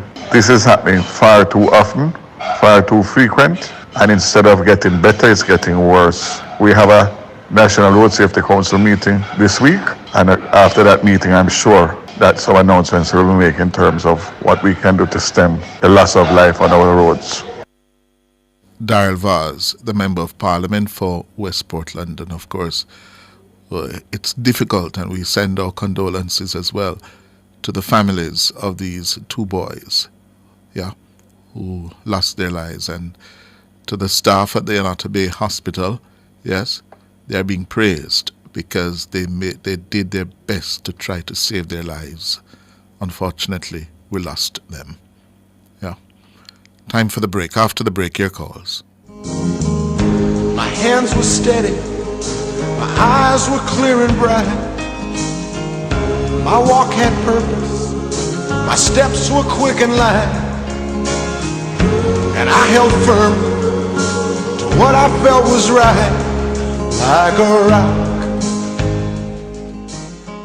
Variety is the spice of life. That's not just true for entertainment, it's true for investing too. While stocks, bonds, and cash are effective, there are other credible investment options out there. These are alternative investments, ranging from digital options like cryptocurrencies to old school investments like gold, real estate, and private equity. You can invest on your own or via a fund with a curated portfolio of investment options. Visit barita.com/opportunities for more growth coach insights.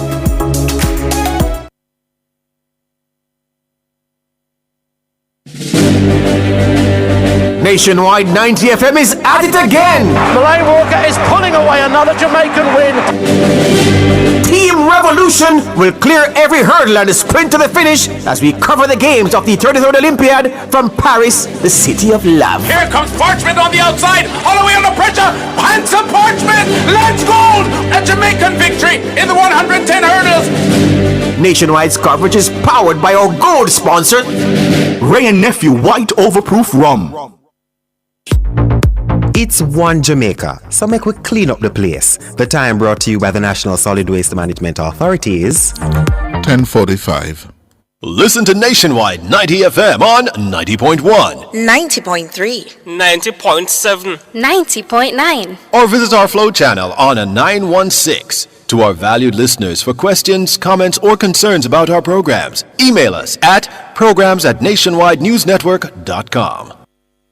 Our phone numbers are 630-9371, 630-9372, 630-9373, 630-9374, and 618-8255. My hands were steady, my eyes were clear and bright. My walk had purpose, my steps were quick and light. Our first caller of the morning is Leroy. Good morning, Leroy. Yes, sir. Good morning. Are you? Yes, sir. I will continue what's on my heart this morning. Yesterday morning I started, but the time is short for me. All right. So glad that I'm in your hand this morning. And I'm in the hand of Mr. Holiness also. Because a dream of me, I have a barrow on it. Where you call him? Where you call him, Mr. Holiness? No, man, are you talk to man, but me interview Mr. Holiness to man. Oh, that's what I'm asking you. His name is Wholeness, not Holiness. Mr. Holiness. No. Right. No. Get it right. Wholeness. Wholeness? Yes, not holiness. Okay. Holness. Wholeness. Wholeness. Okay. Yes. All right. Good. Thanks. So I dream all the barrel drop from me down the Angoli, and me go down the feet and when me look, and him appear before me, hold me and cheer me up. Yes. Who, Mr. Wholeness? Yes, man. So me in a good hand, not true? Me don't know about that. Yeah, man. Anyway, let me look for crime a little bit. Uh-huh. Crime is a sin. Crime is sin. It's sin. It's a monster. As long as sin is in the way, crime continues. Crime will not stop and sin will not put to an end until Jesus comes. When Jesus comes and put it to an end. Born the devil, as long as the devil is around and believe and pride and So when is he coming? All right. In Jubia look on Matthew 24. Him said the disciples them asked him two questions, serious questions. When shall be the sign of thy coming and of the end of the world? You can look on Matthew 24. Yeah, so when is he coming? Wait, no, me have to tell you when he say, man. So he said, you don't know when he's coming? No, me don't know. All right. So hold on there now. With crime such a serious problem, should we wait until he come, or should we try to help ourselves until he comes? Yes, you have to help yourself. But okay. Well, that is what we need to focus on right now. Right. You know he's coming. Yes. Mm-hmm. Right. Yes, so therefore, but we don't know when. So until such time, we must help ourselves. Yes. Right. Good. Give us some signs. Give us some signs in Matthew 24. No, we don't want to hear about the signs. Yeah, we don't know when he's coming, despite all the signs. But until such time, we must do our very best, yes, to help ourselves. Well, anyway, sin has to put under control. Sin has to be captured. The devil has to be captured, and then we have peace, joy. Where's the devil? Where's the devil? The devil? Yes, where is he? He's under God's regime. He's a spirit, you know. So how you capture him? Yeah, man, they may not run him down already. You run him down? Yes, man. And when do you run him down? When do you? He run Dallas, no man. Oh, He run Dallas. you lucky never turn around and box you down. No man, he can't manage him, man. We have more power than him. So how you run left you? We have more power than him. So how you run left you? A spirit in him, a spirit world, no man. Yes, so how you run left you? You have more power than him and he run left you. You not catch him. Me grab off him, man. And you want me tell you how me see that in? Up at the Cayman Islands, you know. And up there you see him? Up at Cayman Islands? Yes, me did up at the Cayman Islands. Oh? And me and the bishop for the nationwide all nation church. We find ourselves middle on a road. You have a road from Cayman, we come to Jamaica, you know. Now with the plane road, and you see that road, we go up there. Oh. And yes, and me and the bishop took them right. So hold on there. Where that road leads from Cayman to Jamaica? Yes, because me see the station up there. No. Hold on, Leroy. You say there's a road that you see from Cayman that leads. It leads from Cayman to Jamaica? Yes, it's the media. Eh? From Cayman side, yes. Oh. Which part of Cayman? Which part of Cayman it's that? Right between Georgetown and West Bay. And West Bay? Oh, yes, Georgetown and West Bay. It is paved? Is it paved? Where West Bay stop and where Georgetown begin. Yes, so tell me. All I know, listen, me want to know which part this road they come in, I'm going to use it. Yeah? So tell me. So tell me. Oh, is what me think a good road when me can drive pan? Well, look here, it's a road. Because the devil and some other spirits there. Me and the bishop up there, and him stoop down on the right. And simply say my right, I did it, the devil was there. All right. Well, you go, where you there now? Great Pan. Eh? Great Pan. Great Pan in Manchester? Man, in a Great Pan, Otre. Oh, in a Otre. All right. Yes. Well, me want you drive me pan that the road go to Cayman. All right. No, you don't mean a spiritual realm, man. I don't know what you mean by spiritual world. Can you tell me it says a road? It have yes, man. Then it pave. It pave, right? Yes, man. A road, man. Road, good road. Yes, man. Let me not drive pan it, man. Me you make a date and go drive pan it. All right. We'll talk to you later. When we make the appointment, then we're going to drive pan the road and then we big you up. But until such time, we're going to let you know. 8 minutes going up to 11 o'clock. Carl. Yes. Morning, Mr. Hughes. Good morning, Carl. How you doing? I am good. I want to know that road from Jamaica to Cayman. Mr. Hughes, why you entertain foolish? Me? Why you must say that? Why you must say that? Mr. Hughes. The man is a man of the spiritual world. You don't dismiss him like that. Mr. Hughes. Yes, sir. I said to you, I think last year, that I doesn't join a taxi association. And the reason why I don't join none of them is because of when I listen to some of the president then that come and discuss things, it is all foolishness. The first, when I went before Mr. Clark, Mr. Hughes, them should have said to Mr. Clark, Nigel Clark, that if they cannot get the raise of the taxi fare, then the minimum wage should not increase also, Mr. Hughes. Why you just listen me out? Careful, Mr. Hughes. I wash my vehicle every night. I used to pay $1,700 to wash my car, my vehicle. And now the gentleman... What kind of vehicle you have? Yeah, Voxy, Mr. Hughes. One Voxy?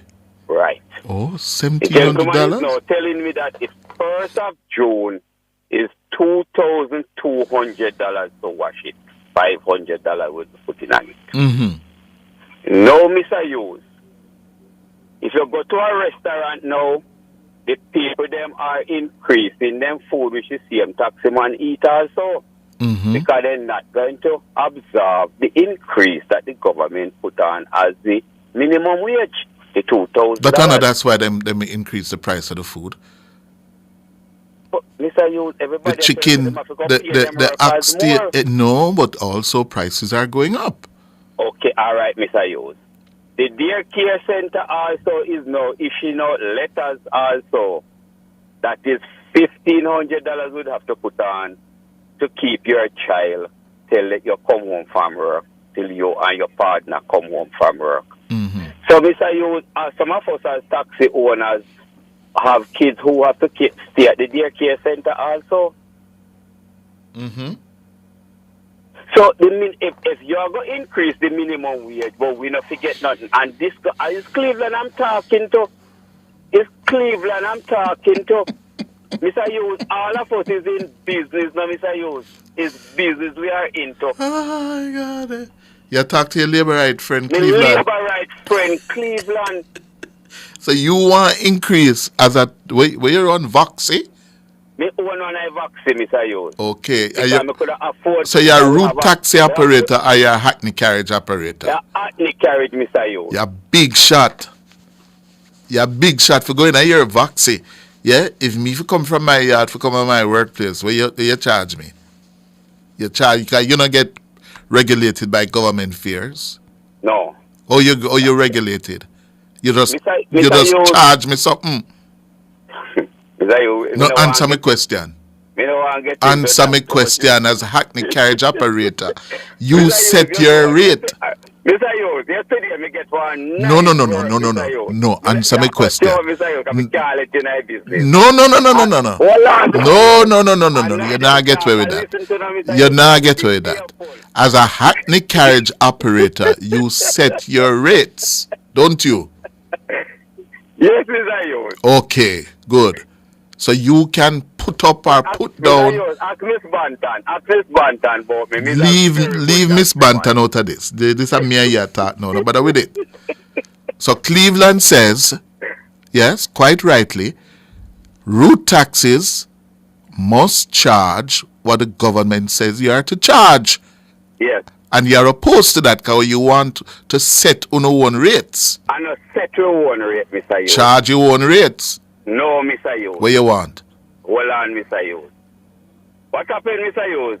If you're running a corporate area, there is no bus operating. Hardly there is any bus operating the JUTC route. Mr. Hughes, by law, we could have carry 5 somebody in the vehicle, Mr. Hughes. But we'd have to take them up at a destination, at one location and let them off at one next. You can't be picking up and dropping off. That road license doesn't carry to that type of operation, Mr. Hughes. So what happened, Mr. Hughes? A lot of taxi man, and you can say we flood the area, Mr. Hughes.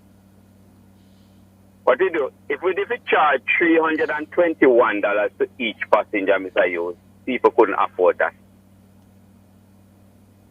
So what you do, Mr. Hughes, you break it down to $180. I'm going to speak the truth, Mr. Hughes. I'm involved. You're involved in breaking the law. Well, the law is not a shackle, Mr. Hughes. Oh, really? Oh, just on the day me see it come to be a shackle now. Oh, well, I said to Peace Deb, you know this man call me all the while, him operator Voxy. Transport authority, you need to fine him. He's one of those who do not observe the stipulated fare table. You hear him admit to me, parade, fine him. Good. So therefore you must feel the effects of the law. You overcharge your passengers. You not overcharge no passenger there, Mr. Hughes. You have to charge them $150 from halfway tree to downtown. Mr. Hughes is a Hackney road license. But hold on. But you're not supposed to be doing route taxi. You're a Hackney carriage operator. That's how you break the law. If I carry 5 passengers in my vehicle, I'm not breaking the law, Mr. Hughes. But you are not supposed to be doing that as a Hackney carriage operator. So what you want me to do, Mr. Hughes? Tell me. Follow the law. Mr. Hughes, park one place. Follow the law. Well, what you should do is go and apply for a route taxi license. Where's the route to apply for, Mr. Hughes? Oh, you mean you go to Transport Authority? You go to Transport Authority and apply for a route taxi. So if you want to carry 10, yes, you carry 10 based on the provisions of your license and your vehicle. No, them are reviewing the license, Mr. Hughes, to give some of us that road. Oh, well, let me tell you something. Yeah. Cleveland is right. Cleveland is right. Is wrong. No. Cleveland is wrong. No. Cleveland is wrong. You follow the law. You have to follow the law. Yes? And you don't come here and try to justify it. I'm not justifying the law. That's what you're doing. So what you're not justifying the law. You're justifying your illegal behavior. One place then for the day, Mr. Hughes, and go back to park. No. Well, if that now work for you, if that now work for you, you go apply for a route taxi license. And the route is full. What you do again, Mr. Hughes? Park up? Go find something else to do. Okay. But we can't continue with the lawlessness. Okay. All right, sir. Take care. Time for the break. I was strong as I could be, like a rock. Nothing ever got to me, like a rock. I was something to see, like a rock. This time signal is brought to you by the Ministry of Industry, Investment and Commerce, Jamaica's business ministry. The time by the Ministry of Industry, Investment and Commerce is 11 o'clock. Welcome deluxe, the cream cracker that rises to the top. So crisp, so light, so buttery. When you're good, you're just good. Hey, had the national flavor. You go off and buy this pack. So good, it's just so good. Welcome deluxe, the cream cracker that rises to the top. So crisp, so light, so buttery. National Baking Company, just so good. Total Tools Rental and Electrical Supplies is Jamaica's one-stop shop for tools and equipment rental, sales, repair, service, transportation, and parts. They almost always have it. If they don't, they will source it. Check out their pickup and delivery service and their equipment with operator for hire service. Visit their Ocherius or Crossroads branch. Follow them on social media. Call or WhatsApp 876-834-5300.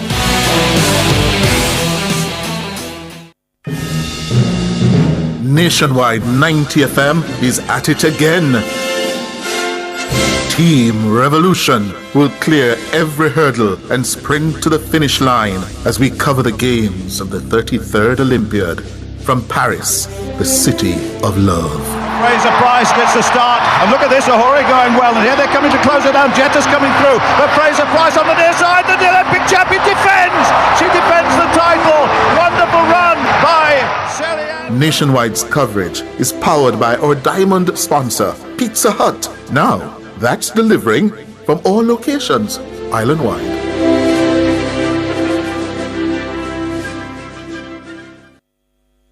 Our phone numbers are 630-9371, 630-9372, 630-9373, 630-9374, and 618-8255.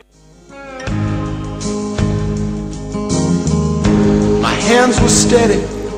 3 minutes after 11, the news out of Europe this morning, the Prime Minister of Slovakia is in a life-threatening condition after he was shot multiple times in Bratislava, in Slovakia, and he is battling for life.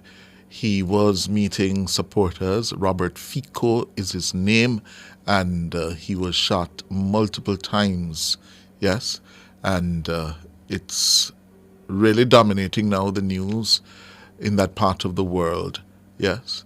In the United States, President Biden threw down a challenge this morning to Donald Trump to debate, and within the hour, Donald Trump, being the showman he is, says, bring it on.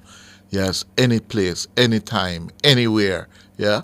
And they have now agreed to have two debates, one hosted by CNN and another by ABC News, right? So the first debate is going to be in June, the end of June. They're talking about June 27, yes, and the other one sometime in September, yes.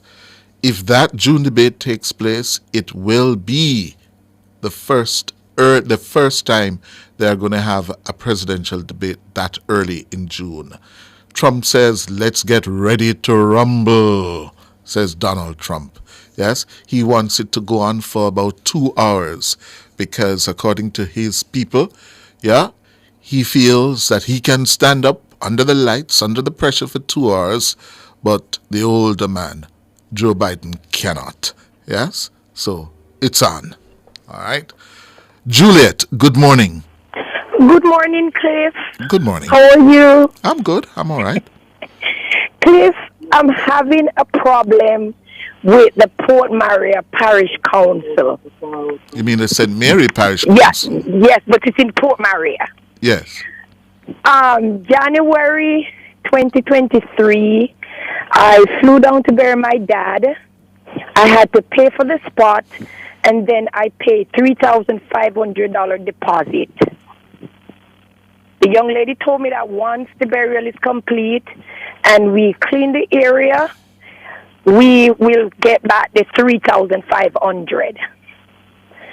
The day after the funeral, I went into the office and I was informed that if I want the deposit back, I need to write a letter seeking the deposit back.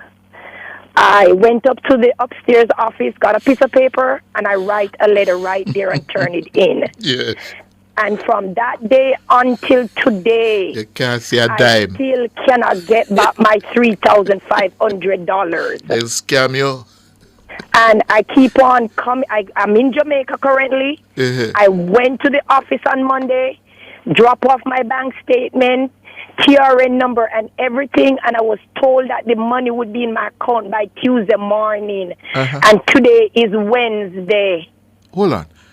This is Juliet on our YouTube platform? Yes, from California. Juliet Sanchez? Yes.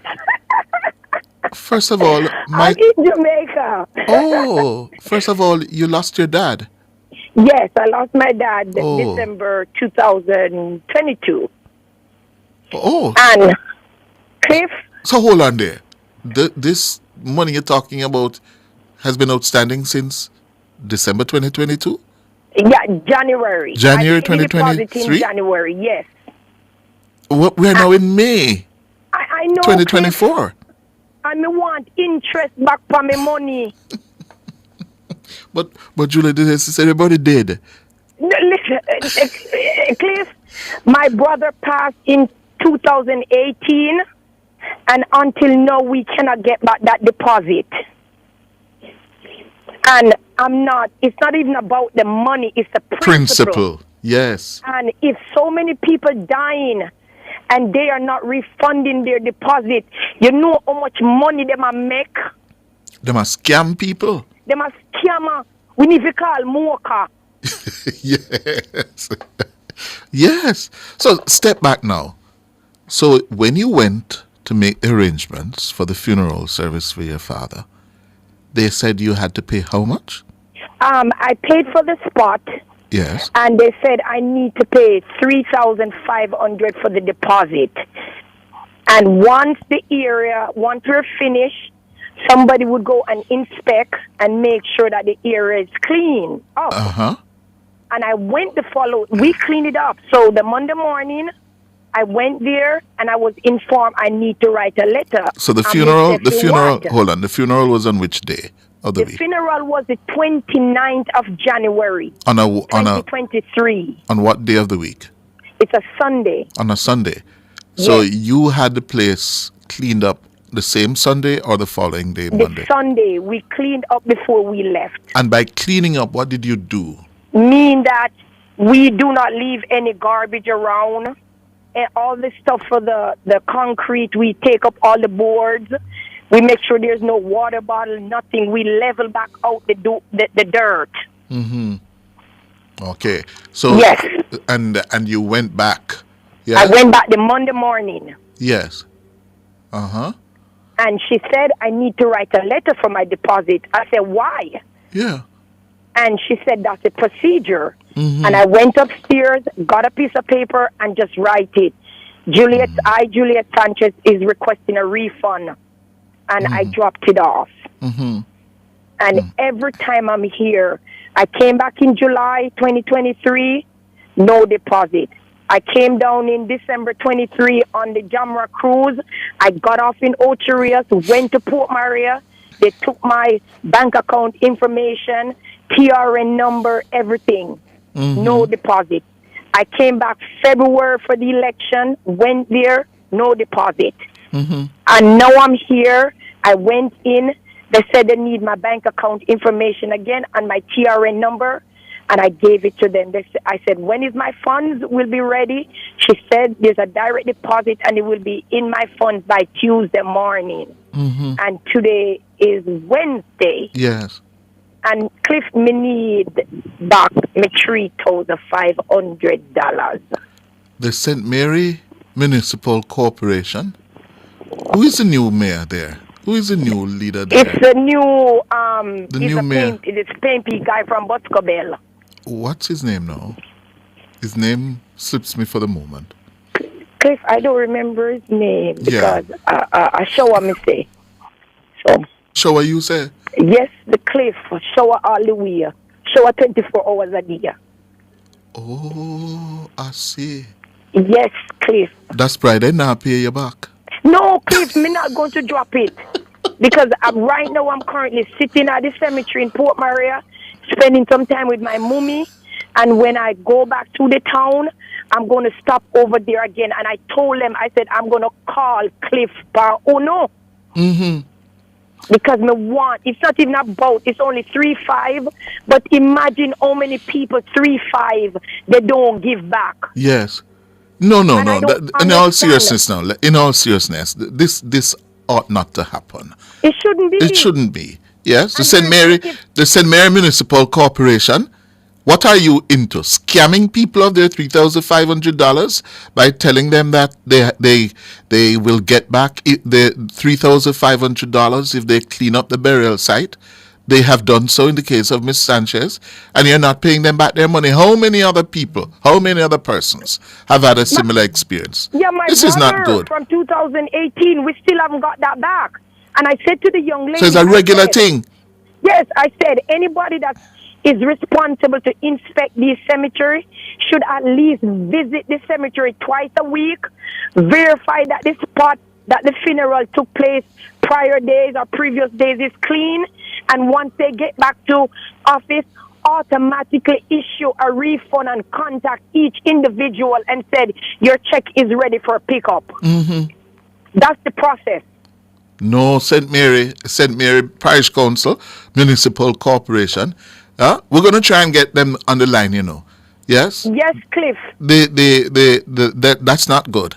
That is not good. And it's not about the fact that it is only $3,500. It's not about the $3,500.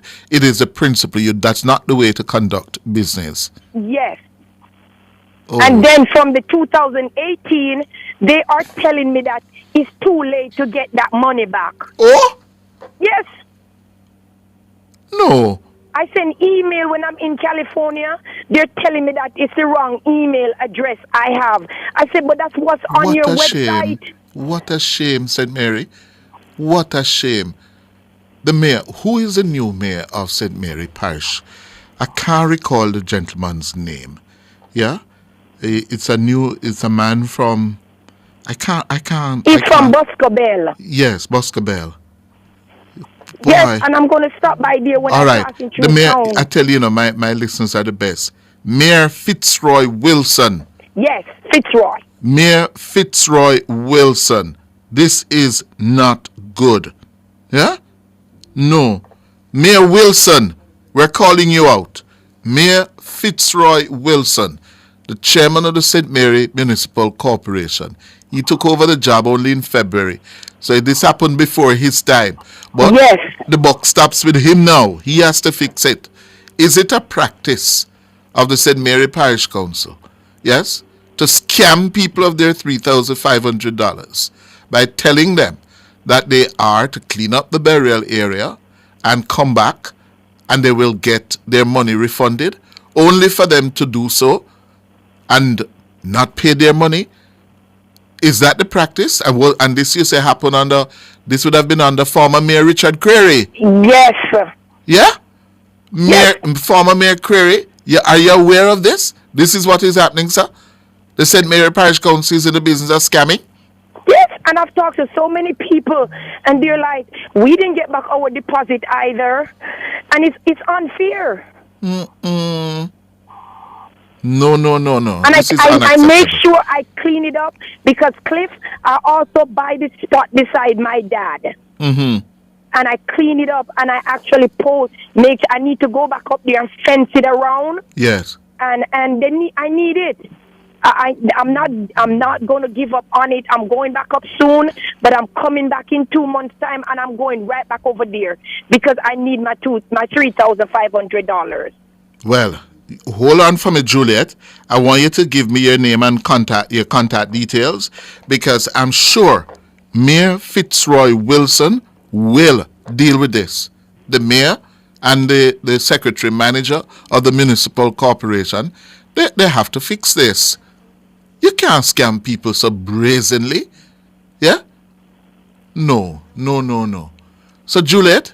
Yes? How are you doing otherwise? I'm doing wonderful. It was Mother's Day, so I came down and get some flowers and come to my mummy grave. Yeah. And spend some time. And tomorrow I'm going to go up to my dad. Yes. And spend some time also, and then I'm going to head back to California for work. Oh, sorry about that. I saw you go. Cliff, they live their life. Yes. And it's a process we all have to go through. True. But we just need to, I know they're gone, but it's nice to just come and sit and just talk sometime. Mm-hmm. And it's just something that I think every one of us will have to deal with one day, and then we also have to go too. So yes. Yeah, but I'm good. I'm doing wonderful, and I just love Jamaica, and I wanted to actually talk about this new proposal that Mark Golding is saying that. Hold on for me. Let's go to the break and come back.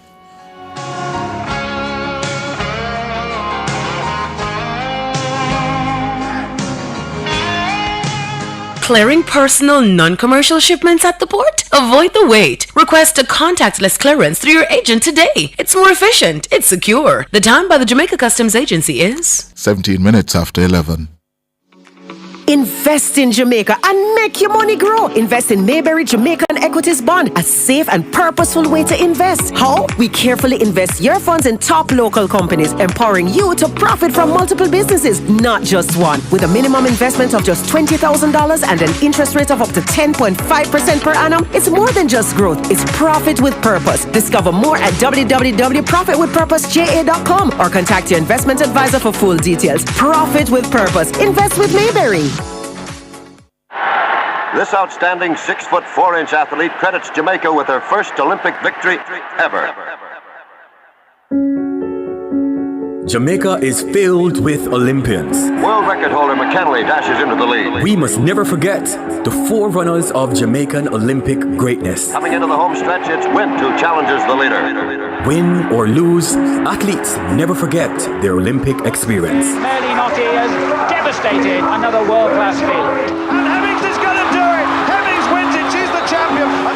Win or lose, Jamaicans will cheer the loudest at the Olympics so that the world will never forget who we are. And Usain Bolt is moving away, and Jamaica retain their title, and the world record has been taken apart. I say. From July 26 to August 11, tune in only to Nationwide 90 FM for the coverage of the 2024 Paris Olympic Games, because we're here to ensure that you never forget. Nationwide's coverage is powered by our bronze sponsors: National Road Operating and Construction Company Limited, Digicel, Grace Foods, Spirits of Jamaica, Imperial Optical Jamaica, and Rainforest Caribbean.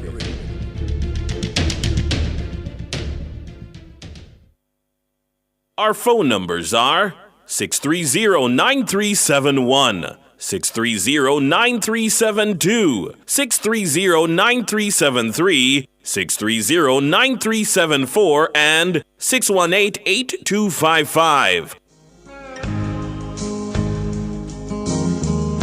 My hands were steady, my eyes were clear and bright. My walk had purpose, my steps were quick and light. And I held firm to what I felt was right, like a rock. Like a rock. I was strong as Welcome back. Thank you, Nora. Nora saved me. Didn't have much of a breakfast this morning, and she gave me my cereal. Yeah, my cereal. You know what is my cereal? Chocolate, not chocolate, cocoa tea with some cream crackers. Yeah, poor people's cereal, you know, Nora. You didn't know that? Yeah. You don't have that as your cereal. You have your cornflakes. Yes. Okay. Good morning again, Juliet. Good morning, Chris. Mm-hmm. So we're reaching out to the St. Mary Parish Council. Yes? The St. Mary Parish Council has been in the business of taking people money, promising them to refund it if they clean up the burial spots, and don't pay them back their money. Oh, we have the former mayor. Oh, he's on? Mayor Creary? Mayor Councillor Richard Creary, councillor for the Richmond Division in The former mayor. For how long? How many years you were mayor, sir? In the last stint, approximately 8 years. 8 years. So this would have happened under your watch. We're going to take... Juliet, tell him what happened to you. No, man, I was listening, Mr. Hughes. You don't need to repeat. Okay, so why don't give back the woman her money? All right. Well, as you know, as the chairman of the corporation, then we are responsible for policy, not implementation of policy. So yes, we implemented a policy where, and I can tell you the background as to why we implemented that policy. What happened previously, people would come, they would dig a grave. The amount of dirt would be heaped up beside the grave. They bury, they leave, and then we would have to pay somebody to spread out that dirt around the grave. So trying to run a business, not because it is government. We believed at the time that it was prudent business to say, clean up the area. After you pay this caution fee, once the area is put back in a condition we can accept, then you would be refunded that caution fee. So that was our policy position, and it is the administrative staff that is to carry out such policy.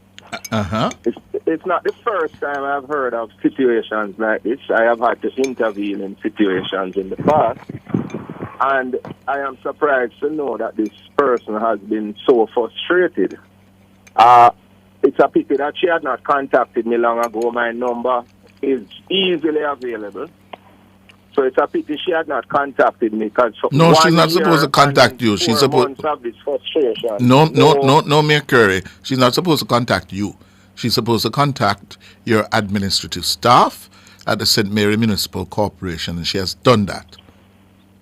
And I agree with you, but I'm saying there have been many an instance, Mr. Hughes, not only to do with these little issues, but other issues, more even some that, you know, larger sums of money and, you know, things to do with like building plans that are submitted and it takes forever and so on. And so Mayor when Query, they are brought to my attention, Mayor Query, that tells you that you have a problem at the St. Mary Municipal Corporation at your administrative level. It's not a problem that is unique to the St. Mary Municipal Corporation. Whether it is unique or not, the instant case relates to the St. Mary Municipal Corporation. It means I would need to get this stopped and the policy and as I implemented. Out, Mr. Hughes, it's something we have discussed at meetings previously after putting in the policy and heard. Well, up to now, the problem is persisting. The problem is still persisting. Mr. Hughes, you have to appreciate, as I said, our role is not implementation of policy. But your role is to make sure your policy is implemented. Mr. Hughes, if you'll allow me. when it is brought to our attention as the directors, what we can do is have discussions at the relevant meeting to say this must not happen. This is how it is supposed to happen. That does not guarantee, Mr. Hughes, as you are well aware, that the policy will be implemented in the way it is supposed to. So that's why I say when it is brought to my attention that people are having these issues, then I would intervene and ensure that at least that individuality is sorted out for them. And then we have further discussions to say this must not happen. This is the way it is supposed to happen. So we now have a situation where it is still happening. Still happening. What should the citizen do now? Well, I think the first thing I would suggest to her, when she revisits the corporation in a short while, as she says she will do, unfortunately the CEO is not there today, but may I suggest to her that she speaks to the Director of Finance or the Superintendent of Road and Works. Who is the Director of Finance? Something to do with it. Who is the Director of Finance? Miss Wallace is the Director of Finance, and it would be more within her wheelhouse in terms of refunding of money. So don't just speak to the cashier or to someone in accounts. My suggestion is to speak to Miss Wallace. I'm going to call Miss Wallace when I hang up. Yes. And let her know that this situation was mentioned by the resident. Yes. I would like to, since it happened on my side, I'd like to also apologize. So I'm not taking blame personally, but I was in charge of the corporation at the time. Yes. And no citizen of the parish or from any other parish should have this issue drawn out over a period of a year. Yes. So I'm apologizing, and I will call Miss Wallace as I am through the call to tell her to expect this lady. Yeah. And I would hope that refund is done today. Yes. No later than today. It is ridiculous. And as a former mayor and a senior member of the corporation now, Mayor Creary, yes, you need to have a chat with the head of the administrative and the mayor how to put an end to this. This is embarrassing. Mr. Hughes, this is a matter that will be discussed at our next finance meeting, which is on Monday, which is the meeting that we implemented the policy previously and that we had several discussions about this issue. So it will be discussed. I will raise it again at that meeting. Yes. Because no citizen should have to. I understand her fully and I agree with her. It's not a matter of a sum of money. It is the principle. The principle, yes. You don't do that. So I commend her for having not dropped the issue. Yes. And Yes, it is Miss. something that the corporation Cliff, must rectify. I not only for spoke to her, Miss but for Wallace Hold on, Mr. Mayor. Hold on. Go ahead, Miss Sanchez. I spoke to Miss Wallace before. She sent me over to either the CFO or the controller, somebody. And Mr. Query know me personally. The deposit is for Jerry Higgins burial. Mr. Query know my dad. Yes. And I've seen Mr. Query in the bank once, and I said, Mr. Query, I want to have a conversation with you. But I was there too long. So I couldn't. So you had spoken to Miss Wallace? Yes, I went to Miss Wallace first because at first they were saying when I came back down in July, the cashier was saying it was too late to get the money back. And I said, no, it wasn't. She sent me to Miss Wallace, and Miss Wallace sent me to the CFO or somebody, and I spoke to that lady, and they took my banking information July of last year. I went back to her again in December, and I went to her in February, and she said that everybody was out because it was election day. And she took my phone number that somebody was going to call me back, and I never got a call. You see it there now, Mr. Mayor? So I try to understand, Mr. You spoke to Miss Wallace on those 3 occasions? Is that what No, the first occasion in July when they were saying that it was too late to get back the refund. I went to Miss Wallace and explained what's been going on, and she sent me over back to speak to the CFO, and that's when they took my information, banking, TRN, from July of last year. I am suggesting that you go back to Miss Wallace. As I said, I am going to call her to let her know of the situation that was played out on Mr. Hughes' program. And I am of the view that no later than today you should get that refund. Thank you. It is ridiculous. And this is it. You see, in a lot of government entities. That's why I say it's not unique to St. Mary Municipal Corporation and to even municipal corporations. A lot of times in government, Mr. Hughes, we have these type of issues, and then the politician gets the blame. Yes, Right? that's true. But on a whole, customer service needs to be improved in all our government entities, and that's why the government is on a thrust for productivity. Yes. Right? And this definitely is not the level of productivity that we want out of our civil servants. And a customer of ours should not have to come 3, 4, 5, 6 times to get a refund that they are entitled to. Yes. Well, Mr. Mayor, Miss and former Mayor Creary, I'm sure with this intervention here and Miss Sanchez persistence, Miss Sanchez, you let us know before the end of the day if you get back your money. Mr. Hughes, I would like to give Miss Sanchez my number 2 so she can call me if she's not getting through, so I can do further intervention. 381-2242. You get that, Miss Sanchez? No, repeat, please. 381 22 42. Thank you, Mr. Corey. Right. But I will call Miss Wallace now and tell her to expect you. And I hope it is something that I don't see any reason why it cannot be solved today. Okay. Thank you. Thank you, Juliet. Thank you, Cliff. Good. All right, Mr. Mayor, you know, Mayor Creary, if there's one thing I have to say to you, you know, you're always accessible and responsive, and I really want to tell you, yes, that's good. Good. Yes, Cliff, it's true. Yes, you're always responsive. Thank you for that, sir. You are welcome, and that is what the citizens of Jamaica should expect from every politician, not only me. True. Time for the break. Take care. Good. Time for the break. Like a rock, I was strong as I could be. Like a rock, nothing ever got to me. Studying overseas? Contact Versan Educational Services Kingston, Montego Bay, or New York office at 876-755-2187 or read the Wednesday blog at www.versan.org for more information. The time by Versan, VES is best, is 11:32. The Women's Center of Jamaica Foundation, under the distinguished patronage of the Honorable Olivia Grange, Minister of Culture, Gender, Entertainment and Sport, invites you to support our Charity Ball 2024, Saturday, May 18, Jamaica Pegasus Hotel, 7 p.m. Keynote speaker, the Most Honorable Andrew Holness, Prime Minister of Jamaica. Dinner, dance, live entertainment. Contact Public Relations Assistant at gmail.com or call 876-929-0977 for tickets. Proceeds in aid of the A-Stream program. Cool loans, I lend you 500 grand. Fee buy appliances and electrons. All flexible, payment plan. Yeah man a hot cash. Hot.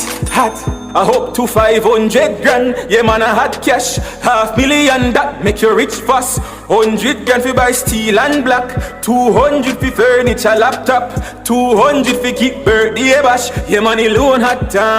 Get a cool loan to purchase all your electronics, furnitures and appliances at coolmarket.com. Listen to Nationwide 90 FM on 90.1 90.3 90.7 90.9 or visit our flow channel on a 916. To our valued listeners, for questions, comments, or concerns about our programs, email us at programs@nationwidenewsnetwork.com. Our phone numbers are 630-9371, 630-9372, 630-9373, 630-9374, and 618-8255. My hands were steady, my eyes were clear and bright. 26 minutes going up to 12. A listener on WhatsApp said to me, listen, those systems are run around. I'm presently dealing with a similar situation in St. James. St. James. Yeah? Wow. Not good. Yeah? And people shouldn't have to come here to get these things resolved. and done. They shouldn't. Yeah? So something is wrong. Yeah? At the St. Mary Municipal Corporation. Under your watch, Mayor Fitz Wilson, yes, and the administrative manager there, and the CFO there, something is wrong there.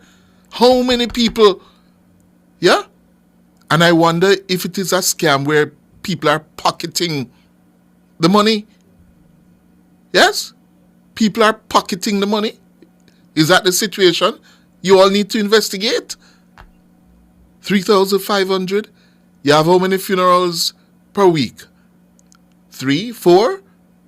Eh? Somebody eat a nice look of food. Huh. Who is next? C? Hi, morning, Mr. Hughes. How you doing? Good morning. See the your birth certificate? Yeah, man. Really now? C stand for Clifford. Clifford, good. Mr. Hughes, one of the conversations I'm not hearing, and I'm a little bit disappointed in nation. The last local government election, we had 29% of the people went out and vote. How much of that percentage went out and vote because they believe in the democracy or they believe in the policy of the government or the opposition leader? What percentage of that amount of people went out and vote because they were paid to do so? I don't know, sir. No, but wait, from your experience and from what the former mayor St. Mary, he was on your station, Raymond Price, telling you of their experience. So there's no doubt in anybody's mind that a lot of people went out and voted because they were paid to do so. Right? And yet people are claiming victory and how much they are this and that. And it's just not working. Look at this problem that the lady just called you about. And it is not only that. The people who have to deal with the bank, when they appointed Darrell Valls as Minister of Transport, everybody said, yes, this is a go-getter. Him go and get things done. Is things any better off in our transportation system? I think it has gotten worse. And you just wonder what is happening. The country is at a point in a way. You almost can taste victory, but something is holding back the country. I don't know what it is. We just not seems to get it right. Mm-hmm. And that is why I'm always advocating until we have that truth and without that, we're not going to go nowhere. Because as I tell you before, too many people are sitting in chairs that they had no business sitting in. And a lot of people are coming forward to talk as if they're holy and down. And they're a virgin and they had the moral right to talk about certain things. That's not true. Mm-hmm. Right? And until we get the truth and reconciliation, where we can rip the closet open and all the skeleton drop out so we know where we are and who is who, I don't see we're going any further. Okay, sir. Because I said something to you, Mr. Hughes. The amount of money the taxpayers spend on national security, you don't think we should have had better security? Of course, we right. Let me quickly add to that. We have been starving for a long time the national security system in the country, If the numbers are there, it's not until we have been able to secure some level of macroeconomic stability over the last 5 to 6, 7 years that we have started to spend more money on security again, Yeah, but for a long time, they were barely getting just enough to carry on. Now we have been spending much more under the Holness administration. It's one of the successes of the Holness administration that they have been spending much more on the JCF and the JDF. Only yesterday, if you can find for me the run this morning, David, yes, only yesterday, the Minister of National Security was able to make the point, David, number 3, there's been a 24% fall in murders, yes, number 3, David, number 5, there's been a 24% fall in murders following the police force reaching its full establishment He told the House this yesterday afternoon. As of November 2023, we approached for the first time full establishment in the force. And we're able to bring in some additional vehicles, take them just to a point where we think they could be functionally effective. We find that in the 6-month period preceding November 23, since then, from November 23 to April 24, we have about a 24% fall in homicide rate. That's Dr. Chang in his sectoral debate presentation yesterday. It's been overshadowed by other news, yes? But they have made significant strides in the improvement and professionalization of the Jamaica Constabulary Force. And, you know, it is something that we don't pay much attention to the good news, yes? He says while the murder rate is high, the majority of murders are confined to, you know, who are dying? Gangsters. And correct so, every life lost is a trauma to the entire society. Although it is of interest to note that via surveys, including our own survey, which we do, and the LAPOP survey says that Jamaica has one of the lowest crime victimization rate and of the highest homicide rate because the killing is among gangsters. They, of course, don't give us any reason to relax. And then he also said something, yeah? And you know, you gave me an opportunity because this was going to be lost today in what we're talking about since morning with the constitutional reform issues. But we were planning to play this morning. Listen to this. The number of active gangs in Jamaica has been reduced by more than 50%. 50%. 2024, at the beginning, there was 244 active gangs. So far this year, we have only identified 106 active gangs. We have seen 27 convictions in some 5 gang trials, including our famous Klansman trial. Right? No problem. In a democracy, we expect any government in power to take some steps, but we executed. We built the force. There are 5 gang matters before the court, and 3 are near going to the court, and overall there are 64 under active investigation. At the moment, there are a total of 164 gang members who have been charged with predicate offenses. Several large gangs have been disrupted. Of course, the critical Klansman group is noted, one order is quiet, and of course the Stonecrusher group of Montego Bay has certainly just removed, disappeared from the scene. No, that is significant because I remember very clearly former Commissioner Ellington some years ago, more than 10 years ago, declaring that this country had more than 250 active gangs. Yes? And the gangsters are the one committing the murders. He also said yesterday, Dr. Chang, that is, several murder-for-hire groups have also been disrupted. We have also, I'd like to indicate that the police have picked up several contract killing syndicates, but we accept and agree that the homicide rate is still too high. Yes. Unacceptable. It is being carried out largely by drive-by shooting, mostly shooting on the road. Besides domestic issues where conflicts take place, as unfortunately happened, and I comment on it later, note the tragic killing of one student yesterday in a Catholic college, not a government school. The week before I visited another one in Westmoreland where the student was shot outside the gate. Nonetheless, despite of what is happening, we are trending this year 15% decline in the homicide rate up to today.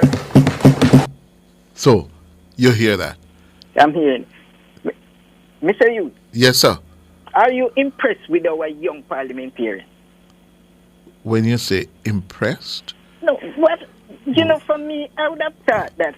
But hold on. You came with a theory, so you leave that now because no, you heard. I don't really leave it. Oh.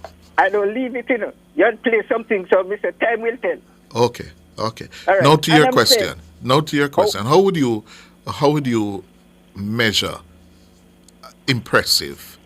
All right, let me say, maybe I'm stupid in this. But for given the information and the world that we're living, one expect our young parliamentarians, you should be hearing them.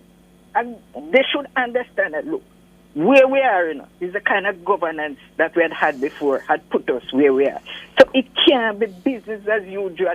You expect from our young parliamentarians, they're bright and educated people. We should be having private motion, left, right, and center. They should have a group of their own. It's not like you're disrespecting them, but letting their voice be heard and said, look, we are here to represent our constituency. And things are not happening. Right? Even the problem, you sit around that microphone every day, you get the call. They're having problem with their banks. They're having problem with their utility provider. You know, and it go on and on and on. You know, and if, you know, God bless Nora, Gay, and your program. If they didn't have that outlet to call, what would have happened? You know, well, they said part of the problem. Several systems not working, sir. Several systems not working. And I think for me, no, this is nobody. It's leadership. If we had a government, Mr. Hughes, that was so guarded and was so jealous of the rights of its people, a lot of things wouldn't be happening. A lot of things wouldn't be happening. All right, sir. I have to go to the break now. Take care, All sir. right. Take care. All right. Good. Yeah. My hands were steady, my eyes were clear and bright.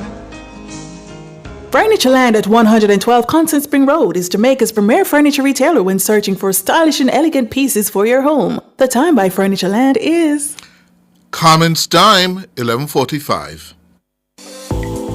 Your voice matters, and it's making a difference. In January 2023, you are invited to share valuable feedback on the draft regulations for our National Identification System NIDS. Thanks to your input, these regulations have been enhanced and are now being tabled for Parliament's consideration. Follow the debates and get the latest updates on Instagram, Twitter, and Facebook. Together, we're building a brighter, more secure future for Jamaica.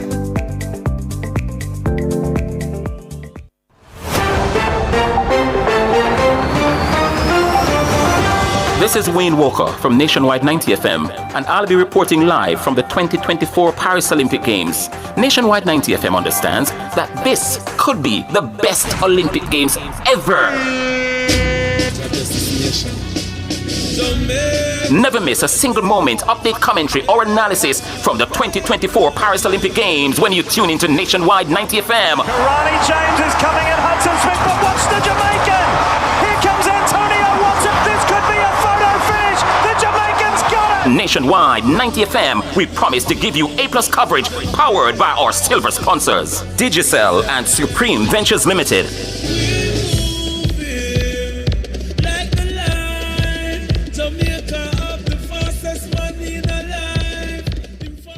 Our phone numbers are 630-9371, 630-9372, 630-9373, 630-9374, and 618-8255.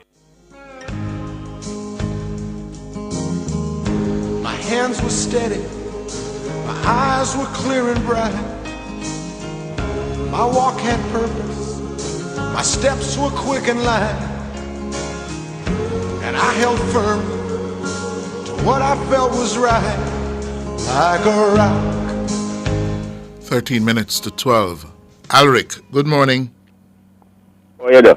I'm all right. Good. What's All on right. your mind this morning? Yes, okay. Before I go to the main point, the citizens of Montrose, that's between Malvern and Santa Cruz, has asked me to tell Nora through you and the team at your station 110% thanks.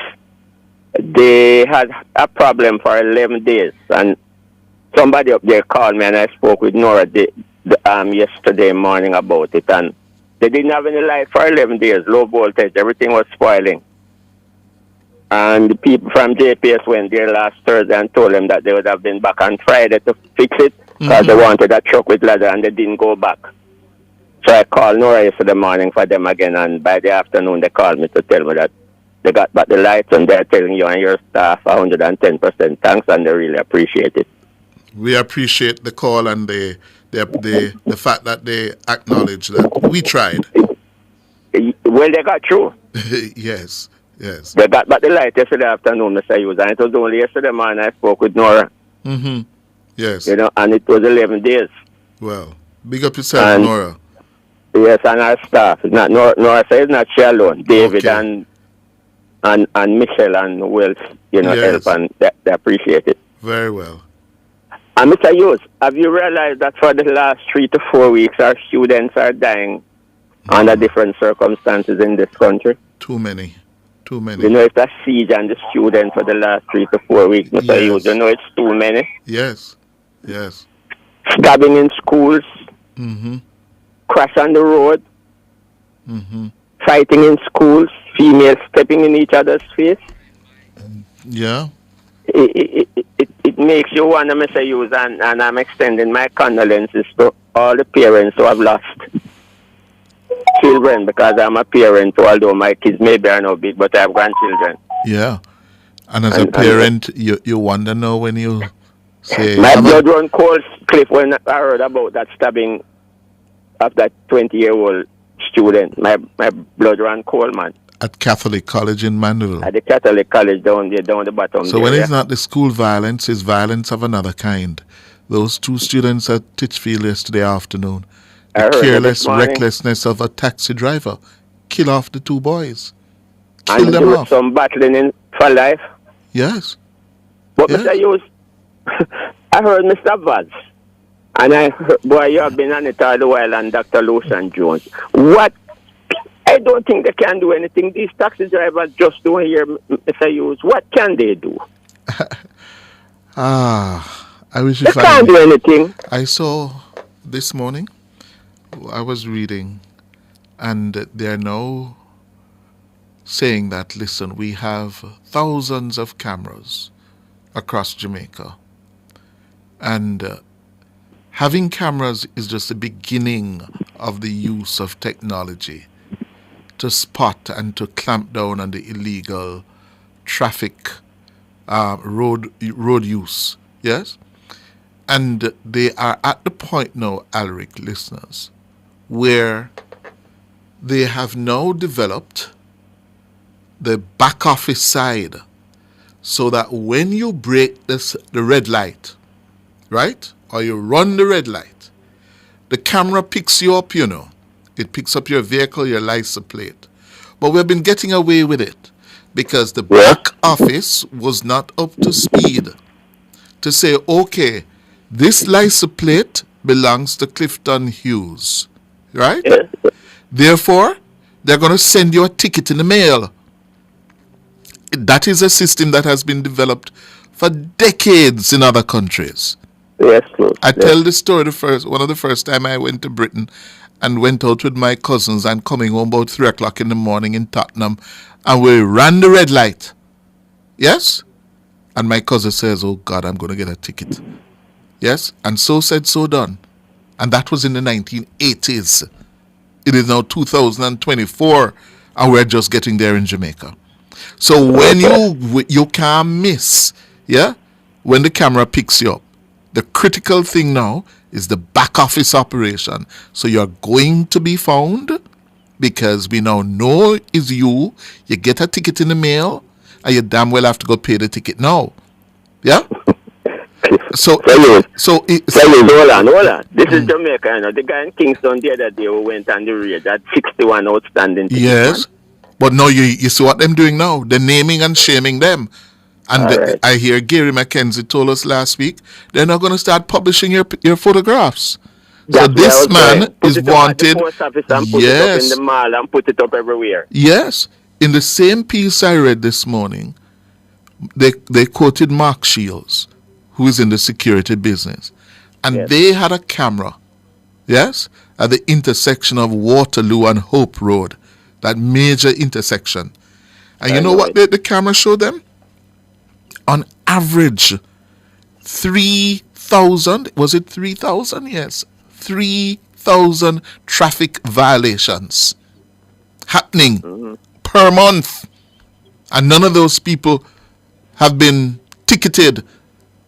Now, that is just an indication of the extent of the problem we're having on the roads in Jamaica.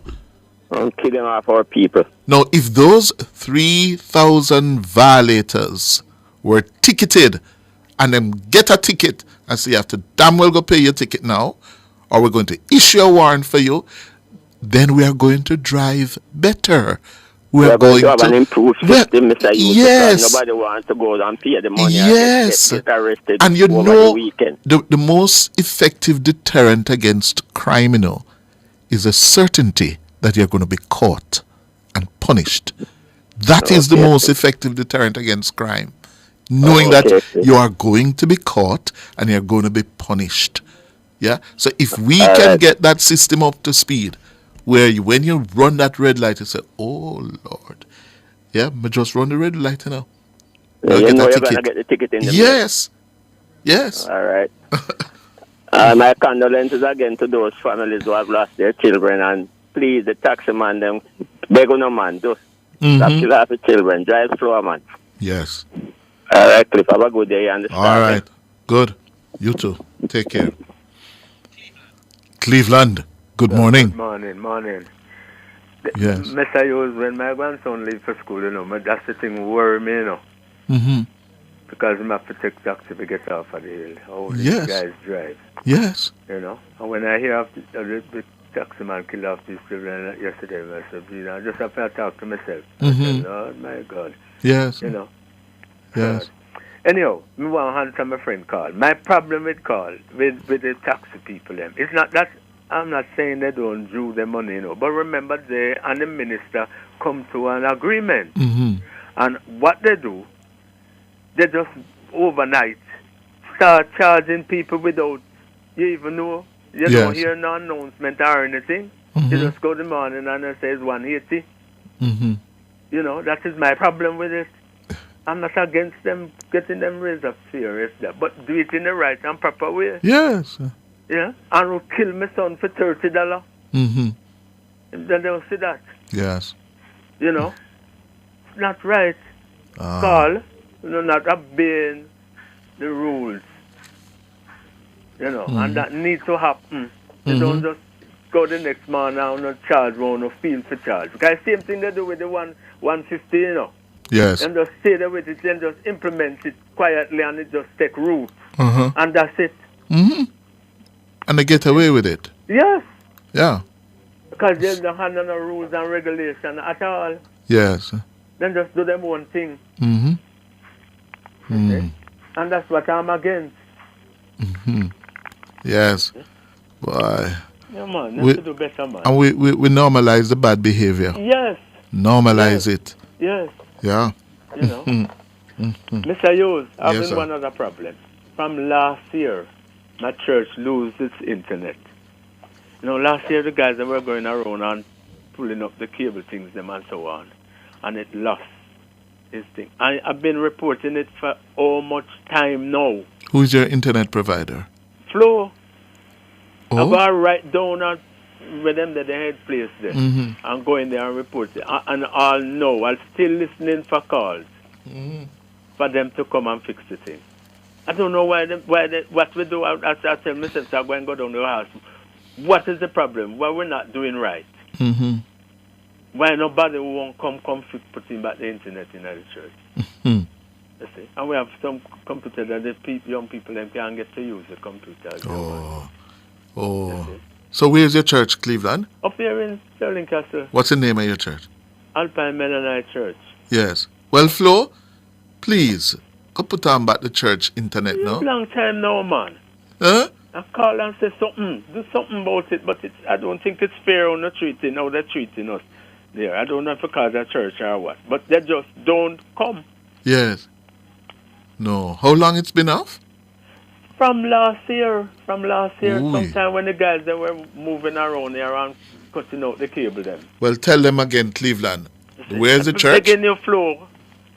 Give me a call, man, and come look after putting the internet back into the church, man. Not because of church. Well, tell us the name of the church again, Cleveland. Alpine Mennonite Church. And where is it? It's on the Mount Sailors Road here in Sterling Castle. Okay. Flo, go put on back the church internet, man. Yeah, man. It's time enough, sir. Yes. All right, Cleveland, I have to run to the news. Good. That's how we're going to leave it for the morning session. We're going to make way now for Tonna Thomas with The World at Noon. We'll be back at 12:30. Eyes were clear and bright. My walk had purpose.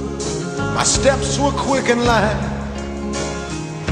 And I held firm to what I felt was right, like a rock. Like a rock. I was strong as I could be, like a rock.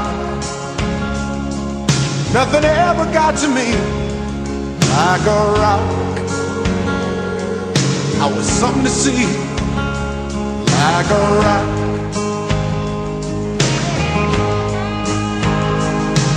And I stood arrow straight, unencumbered by the weight of all these hustlers and their schemes. I stood proud, I stood tall, high above it all. I still believed in my dreams.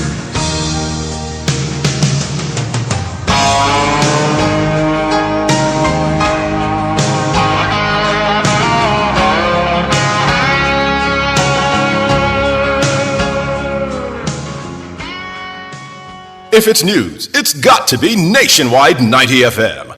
You're listening to Nationwide 90 FM. The time is 12 o'clock. It's credible and factual. The World at Noon on Nationwide 90 FM.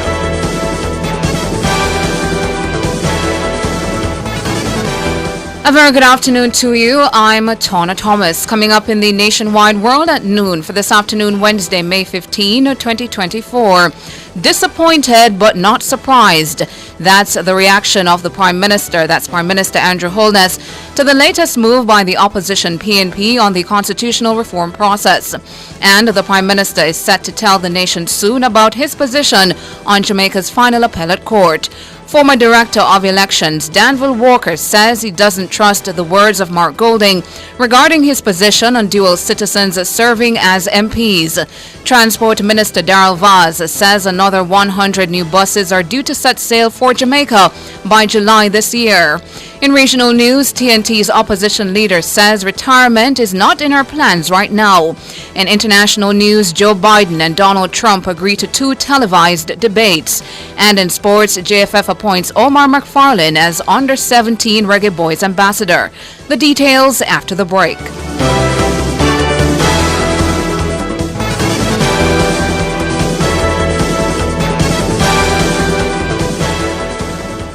The Midday News is brought to you by Total Tools. We almost always have it.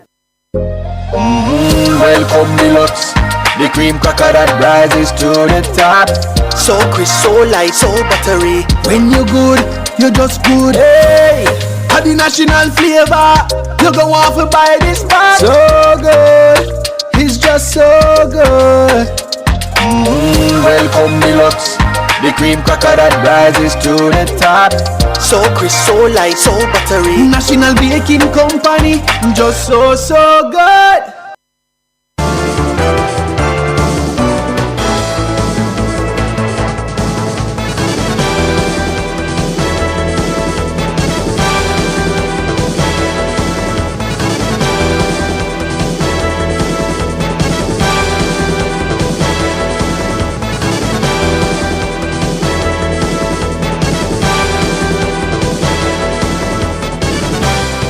Now to the details. Prime Minister Andrew Holness says he's disappointed with the position of the opposition leader Mark Golding that the PNP will not support the ongoing constitutional reform process if there's no agreement on establishing the Caribbean Court of Justice (CCJ) as Jamaica's final appellate court. Speaking at this morning's post-cabinet press briefing, the Prime Minister told journalists that while he's disappointed, he's not surprised. The Prime Minister made a surprise appearance at the briefing held at Jamaica House and left immediately after his remarks. Dana Davey reports. The posture of the opposition leader is causing uncertainty about the reform process going forward. Mr. Golding instructed the opposition appointees on the Constitutional Reform Committee, CRC, to not sign the report prepared by the committee.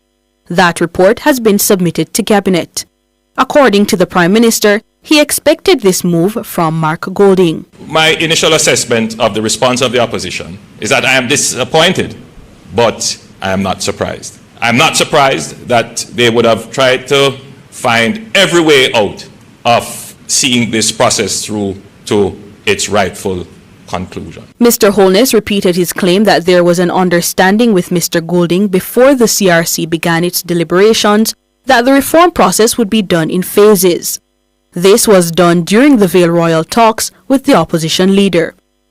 The Prime Minister says based on those talks, he was of the view that the work of the CRC would proceed in good faith. We came to an understanding that the process would be a phased process, that we would move on the matters on which we agreed, which would be the Jamaica becoming a republic, and the other matters that were a little bit more complex, on which consensus ought to be fully realized, that those would come in the second phase of the process. As a result of that meeting, that is the Vale Royal talks, the leader of the opposition agreed to name members to the CRC. And as a result of that, we moved forward with the review. So we had I would say, reasonable expectation that we are proceeding in good faith.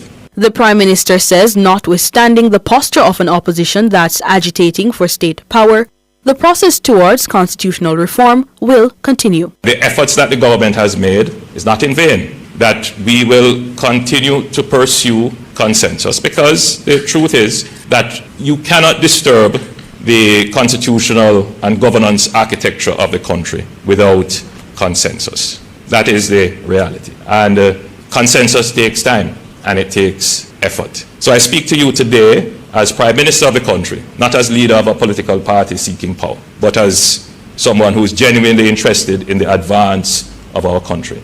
And so I want to assure Jamaicans that the process continues. We are in a certain season described by others as silly. I tend to sometimes agree. But we will get over it, and Jamaica will evolve into its rightful form. Dana Davey for Nationwide News. Meanwhile, Minister of Legal and Constitutional Affairs, Marlene Malahou-Fort, says the Prime Minister will soon provide a response to the matter of Jamaica's final appellate court. The PNP has long called on the Prime Minister to declare his and his government's position on whether the country should move away from the UK-based Privy Council. The Prime Minister will respond to the letter sent by the Leader of the Opposition, essentially raising three issues. The first had to do with the matter of the final court, and we were always of the understanding that, having accepted that the process would be phased, what they required was a clear timeline as to when we would get to the issue.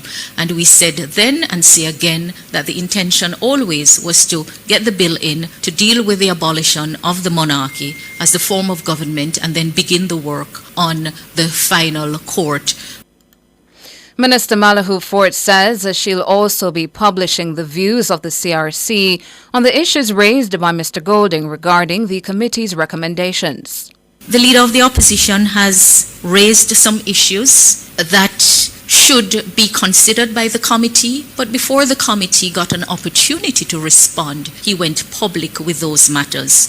We do have a draft response on the issues raised, but I sincerely believe that notwithstanding his going public with them, the matter must first be deliberated within the committee. So I really crave your indulgence, ladies and gentlemen, to allow the committee to respond to the issues raised by the Leader of the Opposition, and thereafter we will make those responses public. Marlene Malahou-Fort, Minister of Legal and Constitutional Affairs. She was also speaking at Wednesday's post-cabinet press briefing. Now, former Director of Elections Danville Walker is describing as a proposal of convenience the suggestion by opposition leader Mark Golding for dual citizens to sit as members of Parliament. It's one of the proposals Mr. Golding wants considered in the ongoing constitutional reform process. No, it is now convenient to sound as if it's popular to take the position that dual citizens should be allowed to serve in the House of Representatives. What it means to me is that I don't know when to believe what you're saying is something you truly believe. If you are prepared to go as far as to go to court, causing so much public expenditure, and then in a few years simply change your position as if that was your position from before. I am sure if I can rely on people who can switch their views so easily on these weighty national issues. The issue of dual citizenship featured heavily in the aftermath of the September 2007 general elections. It led Walker himself to resign as Director of Elections in 2008 after the PNP's Abd Abdoob challenged him in court for being unqualified to sit as director because he was a dual Jamaican-American citizen. Walker renounced his citizenship in 2011 and represented the JLP then in the general election in central Manchester. Mark Golding has said the dual citizenship proposal is his personal view. That has caused Mr. Walker to ask for someone to declare the position of the PNP. This is my difficulty. If you have a position, stay the position, stand up for the position, right? And it's the position of my party. Or quite frankly, you shouldn't be the leader of the opposition. If you're some backbencher, I guess you cannot do that. I wouldn't even accept it then. You're part of the party, you have a view, that's the party's view, that's your view, or you be quiet. Alright, as simple as that. I hear about this defend the Constitution. You defend it when it is convenient and expedient for you to do so. Danville Walker, former Director of Elections, speaking on Nationwide this morning on Wednesday. And Mr. Walker is questioning the purpose of increasing the size of the Senate to 42 members. That's another of the proposals Mark Golding wants considered by the Constitutional Reform Committee. They were part of the Golding proposal, Danville Walker, for the size of the Senate to be increased to 42 members. Bird kids. 42. Yes, sir. To what end? Are they going to be free to have different views? To what end? This is not a high school SBA project, you know. It's not what this is, you know. Right? To what end? That's the question that you must put to the media need to put to them. To what end? Mr. Walker believes an increase in the number of legislators in the Senate will only add to bureaucracy. They were part of the Golding proposal, Danville Walker, for the size of the Senate to be increased to 42 members. Bird kids. 42. Yes, sir. To what end? Are they going to be free to have different... And apologize for the wrong insert of that soundbite, but you are listening to Danville Walker, who is the former Director of Elections. A member of the Constitutional Reform Committee, King's Counsel Hughes Small, is raising concerns about the report of the committee that has been sent to Cabinet. He says he missed 2 sittings of the committee prior to the May 4 meeting when the final report of the group was presented to him to read. Mr. Small says he was only able to read 22 of the 53 pages in the document before he was asked to sign it. There were some members of the committee that signed the document already, even with those flaws in it. I told the meeting and the minister that I couldn't sign the document unless I saw the rest of it. The document was not given to the members of the committee to be able to take home. It had a stamp on it as restricted copy. After you read it, they were taken back. That is not the transparency and the trust that we expect in a country that is looking seriously at reforming its constitution. Mr. Small says he was subsequently invited to the Minister of Legal and Constitutional Affairs to read the document in full. Mr. Small, who has not signed the report, told Cliff Hughes on Nationwide at 5 Tuesday evening that the process by which the document was compiled is flawed. Will you be doing so? This is not a way to proceed with the business of the Constitution. We have not had sufficient communication with the public about what we are doing and what is considering. Up to now, I do not know because I have not seen whether or not they have verbatim minutes, verbatim report of all of our meetings. I have not yet considered what I will be doing. I have not refused to sign. I have a lot of concerns about the whole way the report has been compiled and some of the things that are in it. And I have great concerns about how the whole question of constitutional reform was dealt with from this time that the Constitutional Reform Committee was formed and convened. King's Counsel Hughes Small, a member of the Constitutional Reform Committee. To the courts now, the 7-member jury in the murder trial of Omar Collymore and his 3 co-accused have been sent have been sent off to deliberate on a verdict. Collymore is charged with murder and conspiracy for the 2018 killing of his wife, businesswoman Simone Campbell Collymore, and her taxi driver Winston Walters. He's charged along with Michael Adams, Dwayne Pink, and Shaquille Edwards. The matter is being heard in the Home Circuit Court in downtown Kingston. Simone and Mr. Walters were shot and killed on January 2, 2018, at the entrance to her apartment complex on Stanley Terrace in Redhill, St. Andrew. Before sending them out, presiding Judge Justice Leighton Pusey urged the jurors to look at the facts and evidence presented in the case when making a decision. He also told the jury to ensure they are satisfied or not satisfied beyond a reasonable doubt that a joint enterprise to kill Mrs. Campbell Collymore took place among the four men. The major organized crime and anti-corruption agency, MOCA, has charged 2 St. Anne residents in connection with lottery scamming. Charged are 24-year-old Nicole Pottinger of Miami Bay and 40-year-old Melithia Green of Draxall. They were charged with breaching the Law Reform Fraudulent Transactions Special Provisions Act on Saturday, May 11. They were arrested last Thursday during a joint operation between MOCA and personnel from the Counterterrorism and Organized Crime Investigation Branch CTOC in St. Anne. Major Basil Jarrett is the Director of Communications at MOCA. The major organized crime and anti-corruption agency has been interested in these 2 individuals for some time. They are Nicole Pottinger of Miami Bay, St. Anne, and Melissa Green of Draxall, also in St. Anne. The 2 were picked up along with a number of lottery scamming paraphernalia, which we found at several locations in the parish. They were interviewed on Saturday, actually, by our agents in the presence of their lawyers, where they were formally charged. Major Barrett says persons with information that can help MOCA with their investigations should use their tip line or website. MOCA continues to do its part in helping to crack down the burgeoning lottery scamming trade, and as always, we're asking the public to continue to support our operations by calling the MOCA tip line at 888-MOCA-TIP.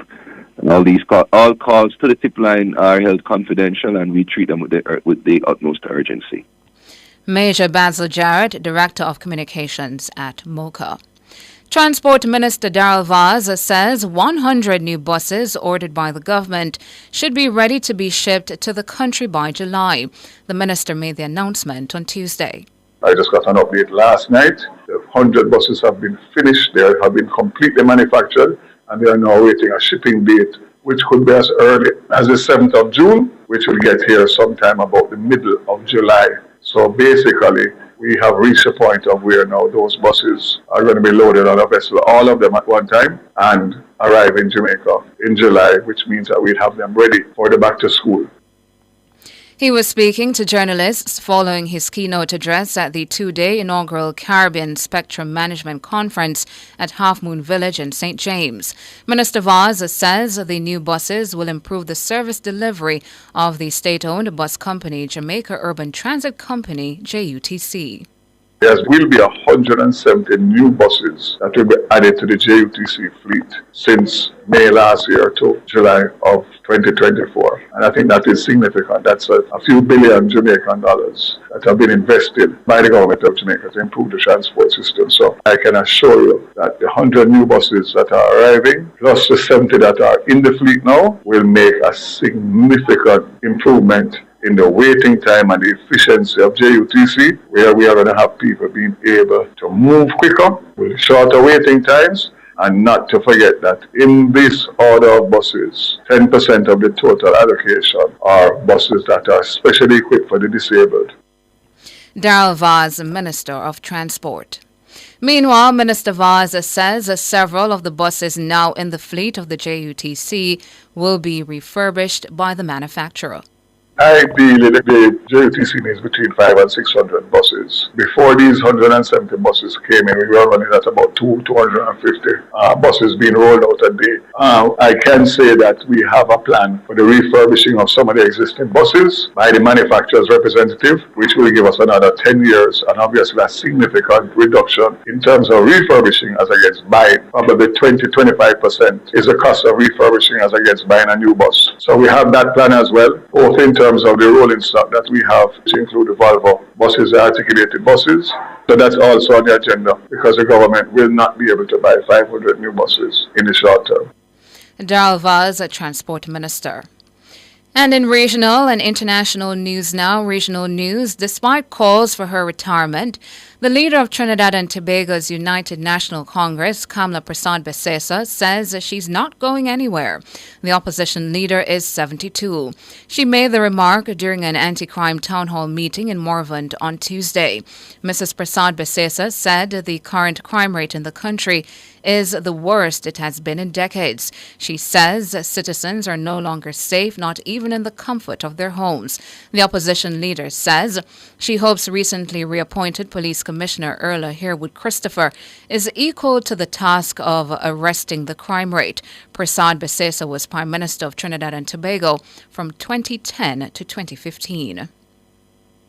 In international news now, Joe Biden has proposed 2 televised U.S. presidential election debates, which rival Donald Trump quickly accepted. The first is proposed for June 27, and the second is set for a date to be announced in September. The pair traded barbs on social media, with Trump stating, "Just tell me when. Let's get ready to rumble." Biden said his opponent was free on Wednesdays, a reference to Trump's criminal trial, while Trump claimed his rival was the worst debater who can't put 2 sentences together. But the president's proposals break several traditions established over decades of presidential campaign. The debates would bypass the Presidential Debate Commission, which since 1988 has scheduled the timing of these election year face-offs and had already set dates and locations for 3 debates in the autumn. According to U.S. media, Biden's team wants 2 televised debates to be conducted with no live audience, another break with tradition. Candidates would take turns answering questions from an agreed-upon moderator from a major news network, and the non-speaking candidate's microphone would be deactivated. And that's it for the local, regional, and international segments at 12. Up next, sports.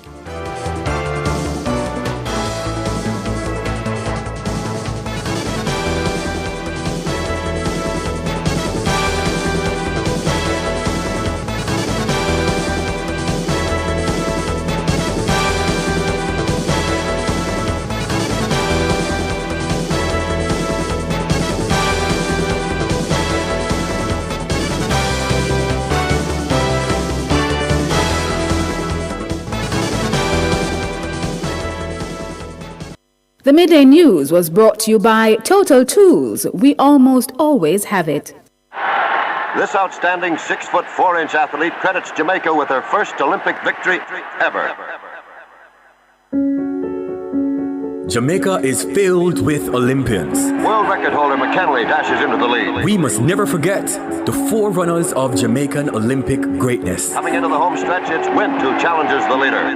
Win or lose, athletes never forget their Olympic experience. Fairly Naughty has devastated another world-class field.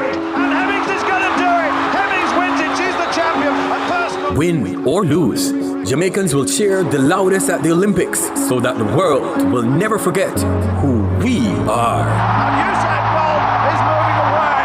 And Jamaica retained their title. And the world record has been taken apart.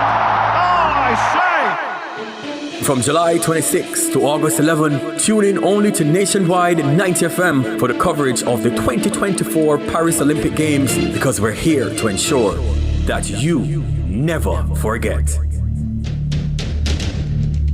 Nationwide's coverage is powered by our bronze sponsors: National Road Operating and Construction Company Limited, Digicel, Grace Foods, Spirits of Jamaica, Imperial Optical Jamaica, and Rainforest Caribbean.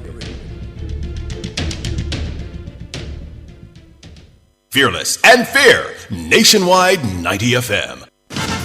From the Nationwide News Network, comprehensive, up-to-the-minute local and international sports news. This is the Nationwide Sports at Noon. Hello, good afternoon, and welcome to your midday sports report here on Nationwide 90 FM. I'm Wayne Walker. We start with the news on football. The Jamaica Football Federation JFF appointed businessman and philanthropist Omar McFarlane as the official ambassador for the under-17 men's national football team as they prepare for the upcoming World Cup qualifiers scheduled to start next year.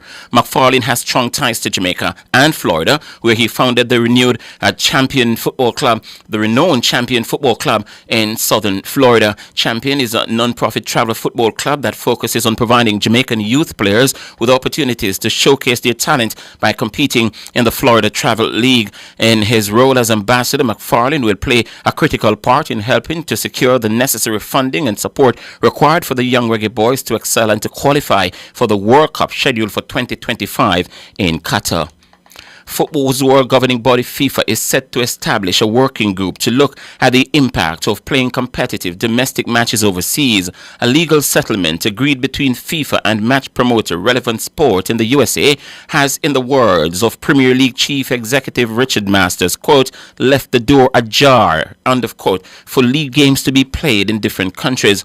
Whilst the English Premier League say they have no plans to do so, despite being the instigators of the infamous 39th game idea during Richard Scudamara's time at the helm, La Liga are already planning overseas games for the 2025-26 campaign. La Liga has revived their plans to play league fixtures overseas after cancelling Barcelona's league match against Girona in 2019, which was due to be held in Miami. FIFA had previously been opposed to the idea, feeling it had the potential to take valuable finance away from domestic clubs, but the matter was discussed at its council meeting in Bangkok on Wednesday, and it was agreed to set up a working group to gather further information and issue recommendations as to also look at the impact on host countries.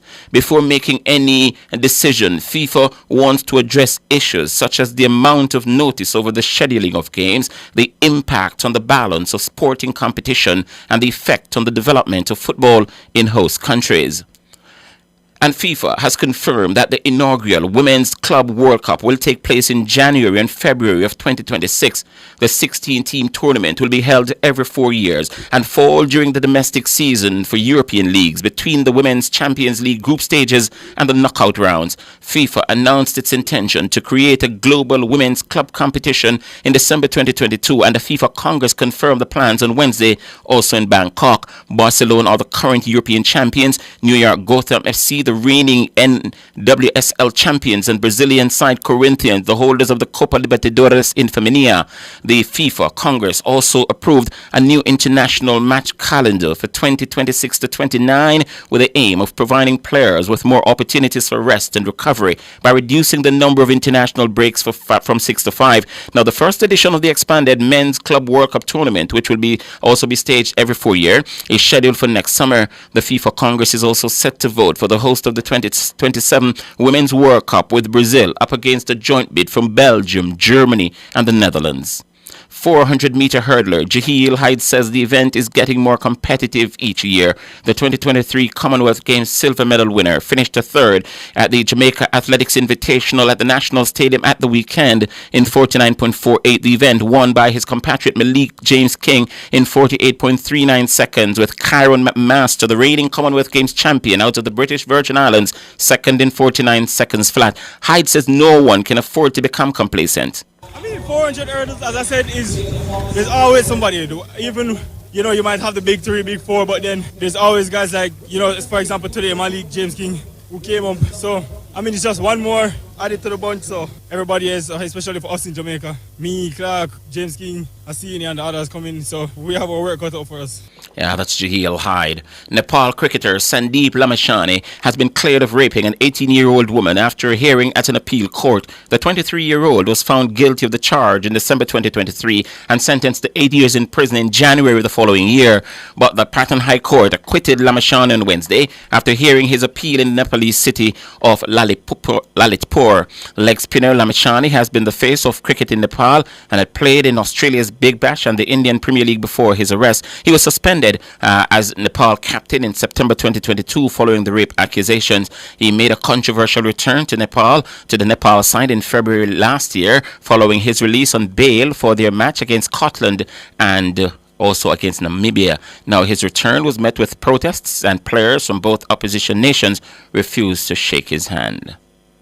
World's number 2 tennis player Irina Sabalenka cruised through to the semifinals of the Italian Open with victory over the number 9 seed Yelena Ostapenko. The Belarusian needed just 1 hour and 13 minutes to dispatch the Latvian 6-2, 6-4. 2-time Grand Slam champion Sabalenka will now face compatriot Victoria Azarenka or the American number 13 seed Danielle Collins. In the last 4 in the Italian capital, she could then face the world's number 1 Iga Swiatek of Poland. The repeat of the Madrid Open final earlier this month, which the Pole won in dramatic fashion. Swiatek takes on the world's number 3 Coco Gauff in the other semifinal, making it to the first time the top 3 women's players in the world have reached the semifinals of a WTA event of 250 level or higher since 2013 at the French Open.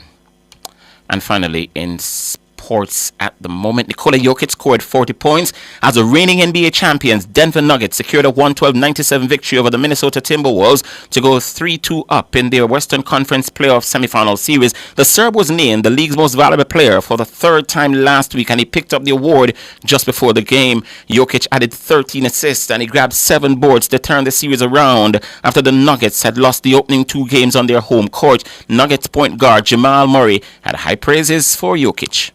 He had 40. He missed 7 shots. Won the Defensive Player of the Year, and I felt like he had 50.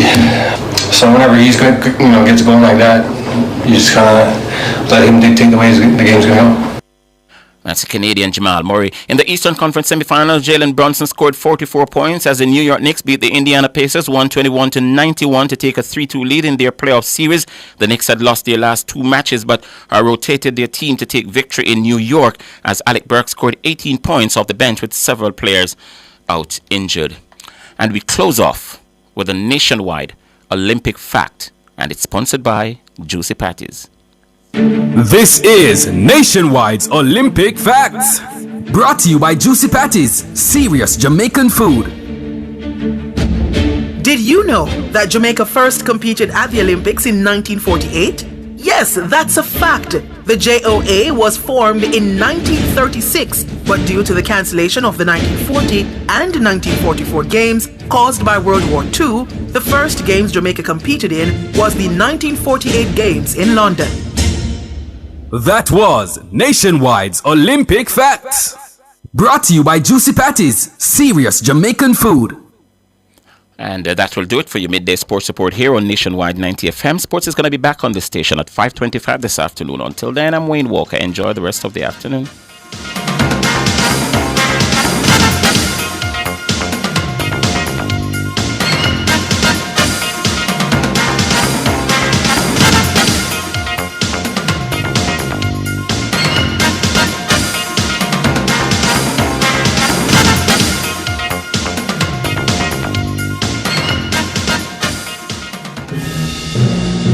Nationwide 90 FM is at it again.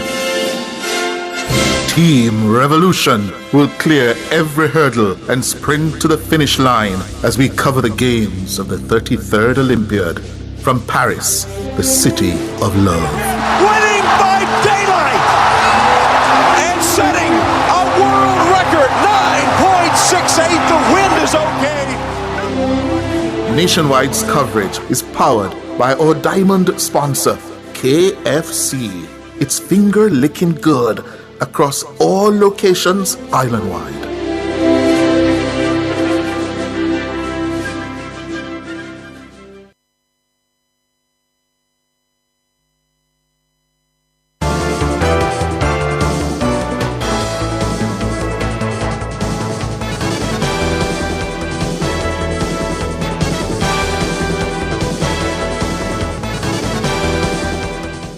To recap our top stories making the nationwide world at noon, disappointed but not surprised. That's the reaction of Prime Minister Andrew Holness to the latest move by the opposition PNP on the constitutional reform process. And the Prime Minister is set to tell the nation soon about his position on Jamaica's final appellate court. Former Director of Elections Danville Walker says he doesn't trust the words of Mark Golding regarding his position on dual citizens serving as MPs. The former director is also questioning Mark Golding's proposal to increase the size of the Senate to 42. What is it that this is supposed to achieve for us? Because all you're doing is increasing the bureaucracy, A man tell me one day, if you take 10 jackass and tie them together, you don't get a racehorse, It's just 10 jackass. So increasing the size of Parliament, or the Senate in particular, I don't know how that results in better governance. I don't see how. And that's what I would want to understand. Transport Minister Darrell Vaz says another 100 new buses are due to set sail for Jamaica by July this year. I'm Tona Thomas. You can find the news on our website at nationwideradiojm.com and on the Nationwide app, available on Google Play and the App Store. Major news next at 5.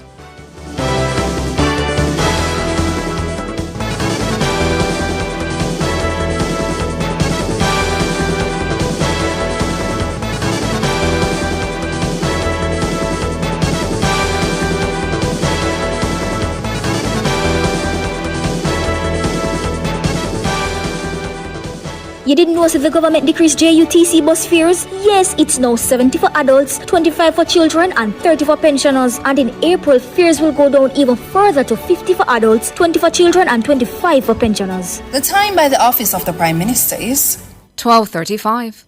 Guilty. Outperform, outlast. Guilty. With top performance. Guilty. Jackama. Reliable. Full stop. Not comma. We have the expertise for drilling and demolition. We have the power tools for plumbers and electrician.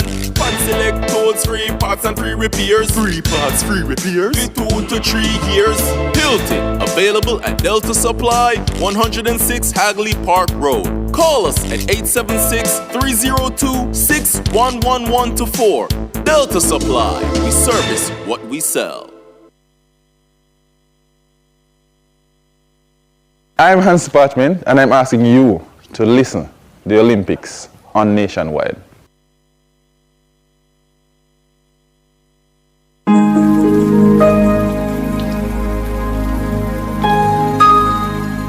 Hi there. Here's some good news for these trying times. Quote, "By God's word, I can see where I'm going. They throw a beam of light on my dark path." Unquote. Psalm 119, verse 105. Listen for God's word weekdays at 5:45 a.m. and 12:55 p.m. through Oasis. Stop by for a refreshing drink and share a God perspective for the day. Oasis. Weekdays 5:45 a.m. and 12:55 p.m. right here on Nationwide, a revolution in media. The rebroadcast of the Oasis can be heard weekdays at 5:45 a.m. The Oasis is brought to you by Solar Tech Jamaica. We use the gift of the sun to power our world.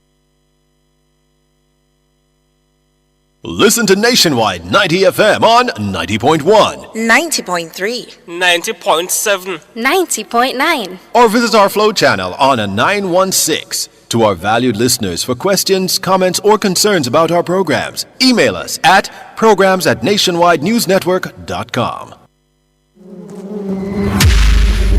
Timeline with the stinger, Honey Bee.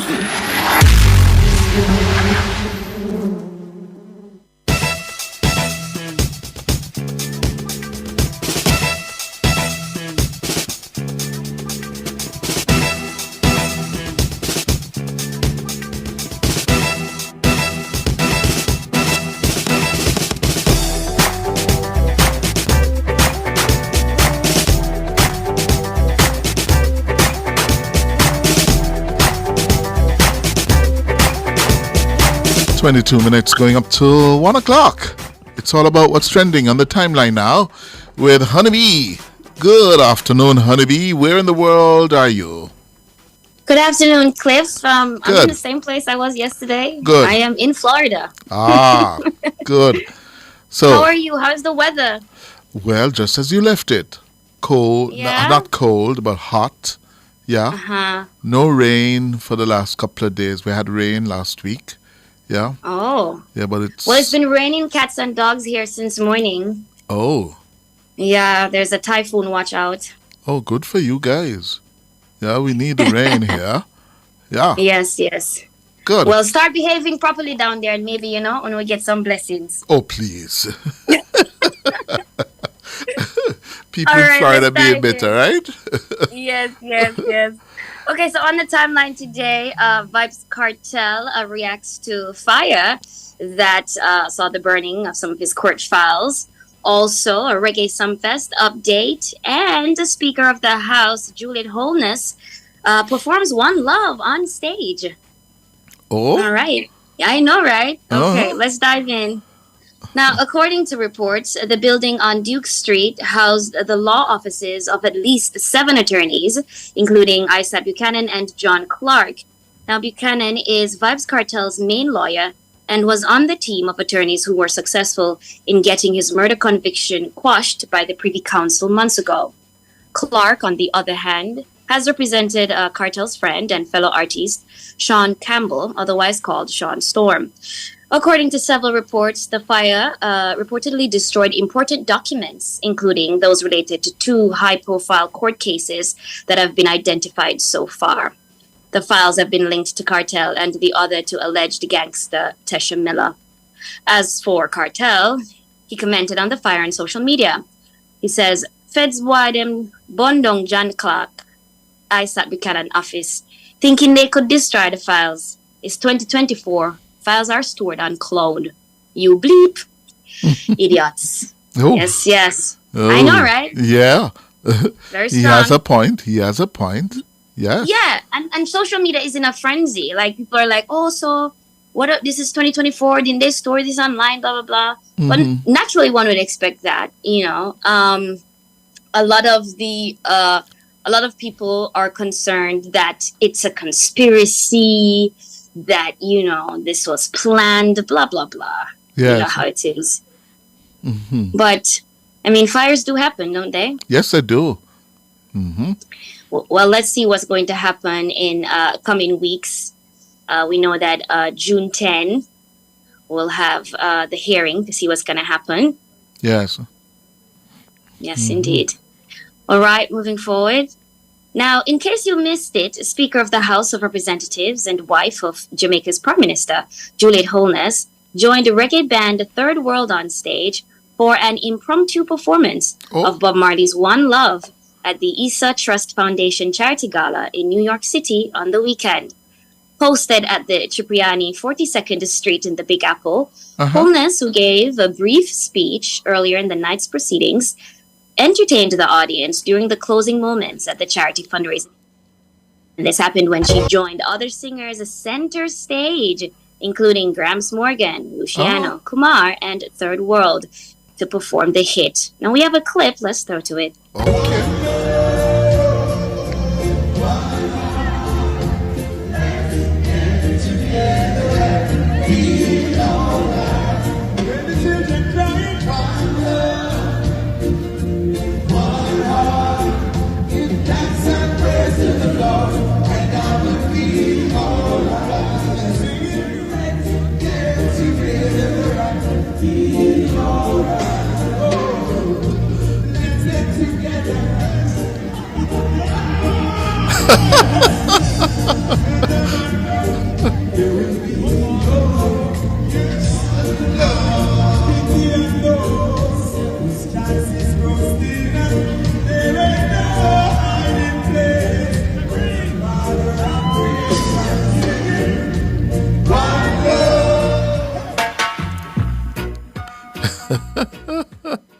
Oh, Juliet, third performer.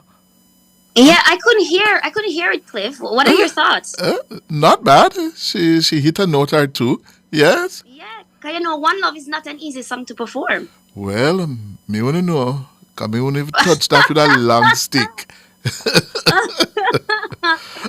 Well, she definitely passed the vibes test. Big up, Mrs. Holders. Yeah, she's brave. Now, yes. The Mhm. electrifying moment, which unfolded at the prestigious event that is dedicated to raising funds for children's healthcare in Jamaica, underscored the powerful connection between music, charity, and community. Nice. Well, right now to our Reggae Sumfest update. Reggae Sumfest is affirming itself as the premier festival to experience authentic and trending reggae and dancehall entertainment, following the confirmation of global sensation YG Marley for the 2024 staging. Now, YG Marley, one of the hottest names in the music this year, with the hit Praise Jah in the Moonlight, was officially confirmed as a performer via Sumfest's social media yesterday. The performance, slated for July 19, will be his second time performing on the island, following his official Jamaican debut at the late Joe Mercer Marley's birthday tribute in March. Meanwhile, continuing his lineage's legacy, he pays homage to his grandfather with his latest single, Survival. Released yesterday, May 14. The track draws inspiration from the Elder Marley's iconic 1979 album of the same name. Now, listen, if it's not broken, why change it, you know? Yeah. He and his mom, Lauryn Hill, also appeared on The Tonight Show, Jimmy Kimmel. Here's a clip.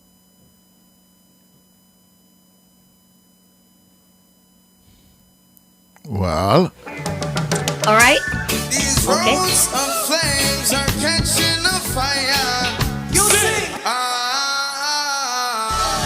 Showed you I loved you, you called me a liar. Oh no, no, no, no, no.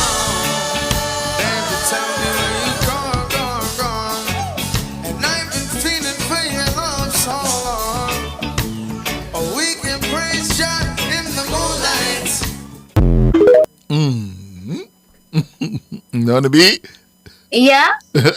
Yeah. I mean, you know, he's the son of Lauryn Hill and Rohan Marley. That kind of combination, it doesn't get any better than that. Yeah. And people are just absolutely loving his voice and his energy. It really has something special about it. Oh, he's good. You don't agree? He's good. That's what you're saying, right? David Yeah. says he's spot on. He sounds just like the record. No, for real, he is. He's really got something special, and I do see him going really far. Right now, he has over 25 million views combined on YouTube for his song "Praise Jah in the Moonlight," and I do believe "Survival" is going to be another hit for him. Yeah. Good. And he's combining his granddad's songs with his lyrics and doing his thing. So I mean, if it works for him, it works Boy, for him. the Marley gene strong, man. Very strong, undeniable. Yep. All right, that's it for the timeline today. Thank you, Cliff. Thank you, Honeybee. Take care of yourself. Yeah. You take care. And stay See you safe in soon. Florida. Thank you. Good. Come home soon. I'm doing my best. Good. All right. Take care. All right. Time for the Bye-bye. break. After the break, your calls.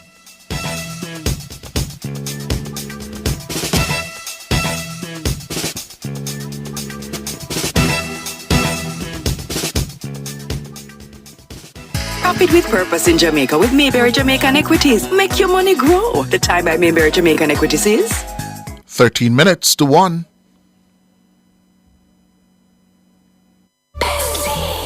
Are you ready?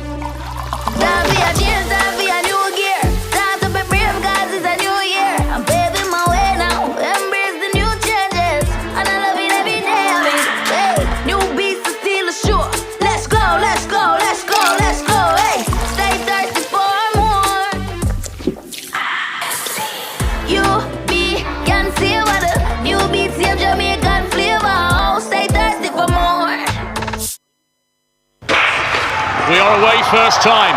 Coleman got a solid start, but not a spectacular one, but he's into his running now.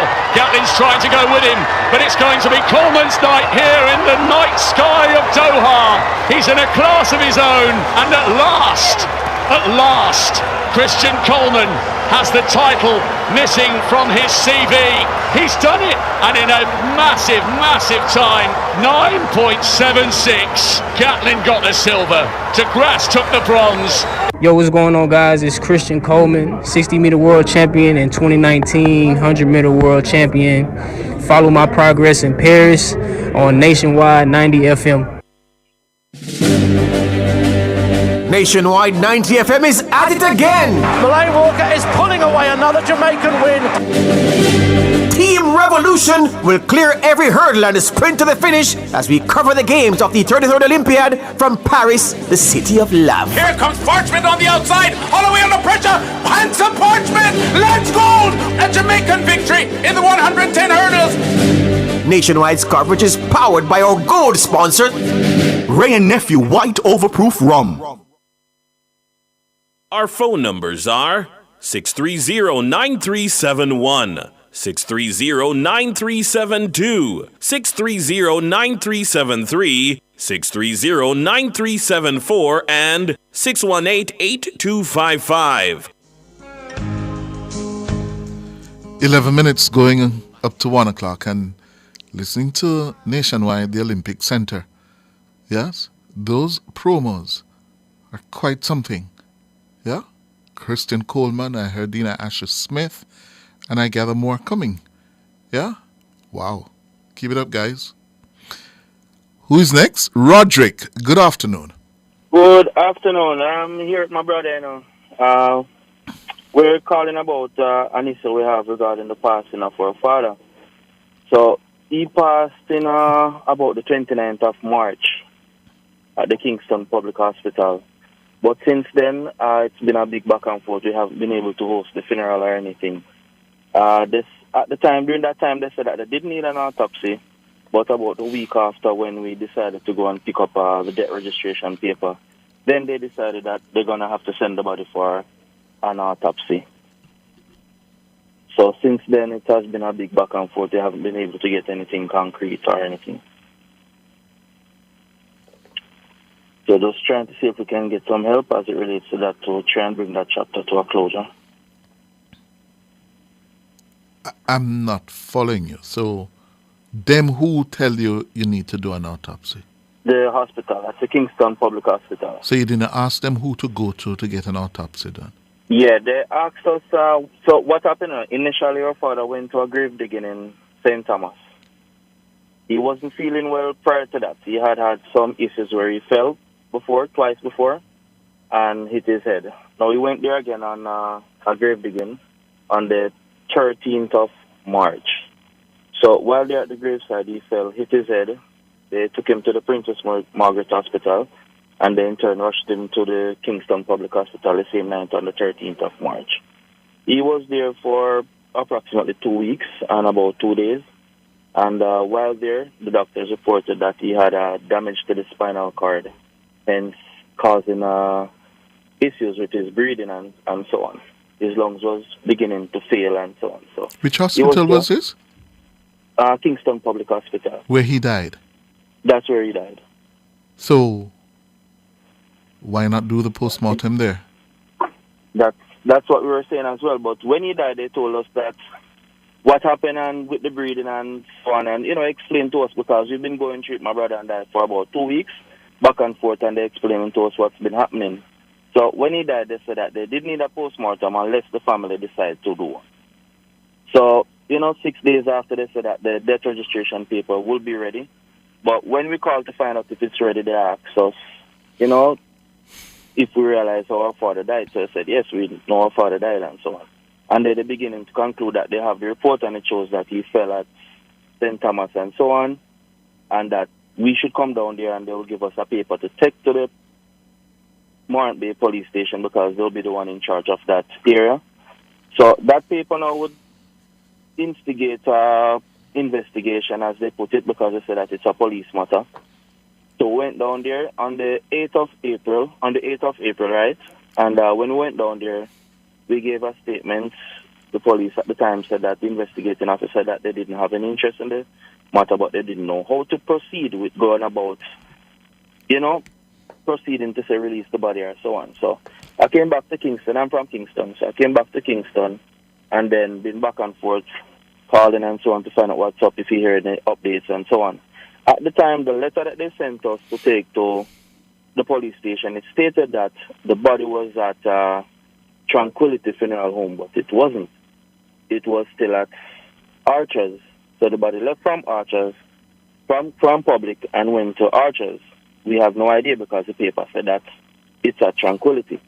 So the police officer been trying to get through to find out what's happening at Tranquility. They said that they didn't have the body. So when I spoke to her at that time, I told her that I called Archers and they confirmed that they have the body. So the body has been lying at Archers until about the 23rd of April. That's when Tranquility finally get it. So at the time now, during that time, back and forth with the officers trying to find out if we can get a letter and seeing that you're not interested in pursuing the matter to find out for any further investigation. If we could get the body. At the time, they said that that's the police said that they'll write a letter and give me it so I can take to the hospital, and then they'll give me that registration paper to release the body and so on. But she said that she couldn't just go ahead and do it like that. They have to get some information from them superior. At that time, She who told you didn't that? work out. Say it again? She who told you that? That's the police, Uh-huh. the investigating officer at the Morant Bay police station. Uh-huh. So you need to go to the superintendent. The superintendent. We spoke with different superintendent. I think we get through to the superintendent over there. And at that point, they said that they have to go to the government forensic and get the autopsy done. So they should tell you which of the government forensic offices you need to go or locations you need to go. When I I can't called stay and Tranquility- tell you that, sir. When I called Tranquility to find out, like, what forensic lab, they said that it's independent. They didn't have any information where it was or who's in So charge. they don't have no potential list of forensic officers or doctors in the corporate area? That's what they're saying. No, the sir. Tranquility No, sir. Funeral You go to KPH and insist that you speak with the senior medical officer there. Mhm. Yes, or senior doctor there.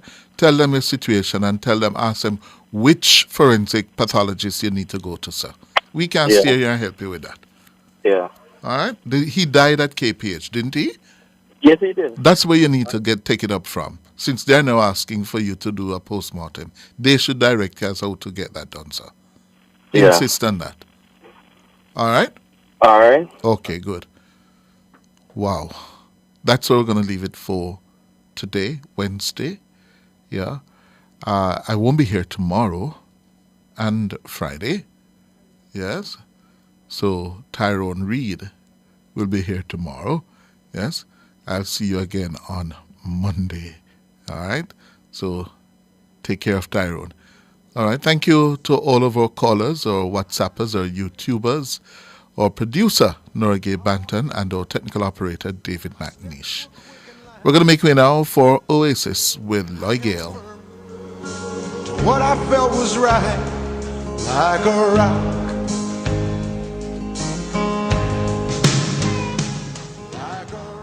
You've just heard Cliff Hughes online on Nationwide 90 FM. Join Cliff Monday to Thursdays between 10 a.m. and 1 p.m. for Cliff Hughes online. Like a rock.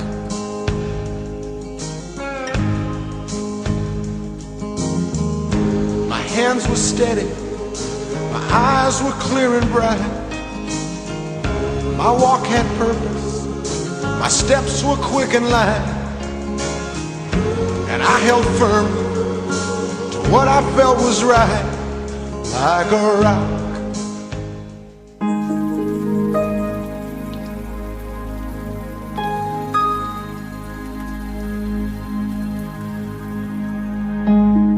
Welcome to Oasis. Stop by for a refreshing drink as we share the Pauline letters, as relevant to us now as they were to those to whom they were addressed in the Apostle Paul's day.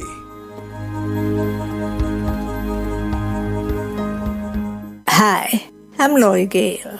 Special thanks for joining me for this part 2 of the Apostle Paul's sharing with us on the importance of knowing Jesus personally. Listen out for his honest confession of where he is at and what he's determined to do. I gave up all that inferior stuff so I could know Christ personally. experience his resurrection power, be a partner in his suffering, and go all the way with him to death itself. If there was any way to get in on the resurrection from the dead, I wanted to do it. I'm not saying that I have this all together, that I have it made, but I am well on my way, reaching out for Christ, who has so wondrously reached out for me. Friends, don't get me wrong.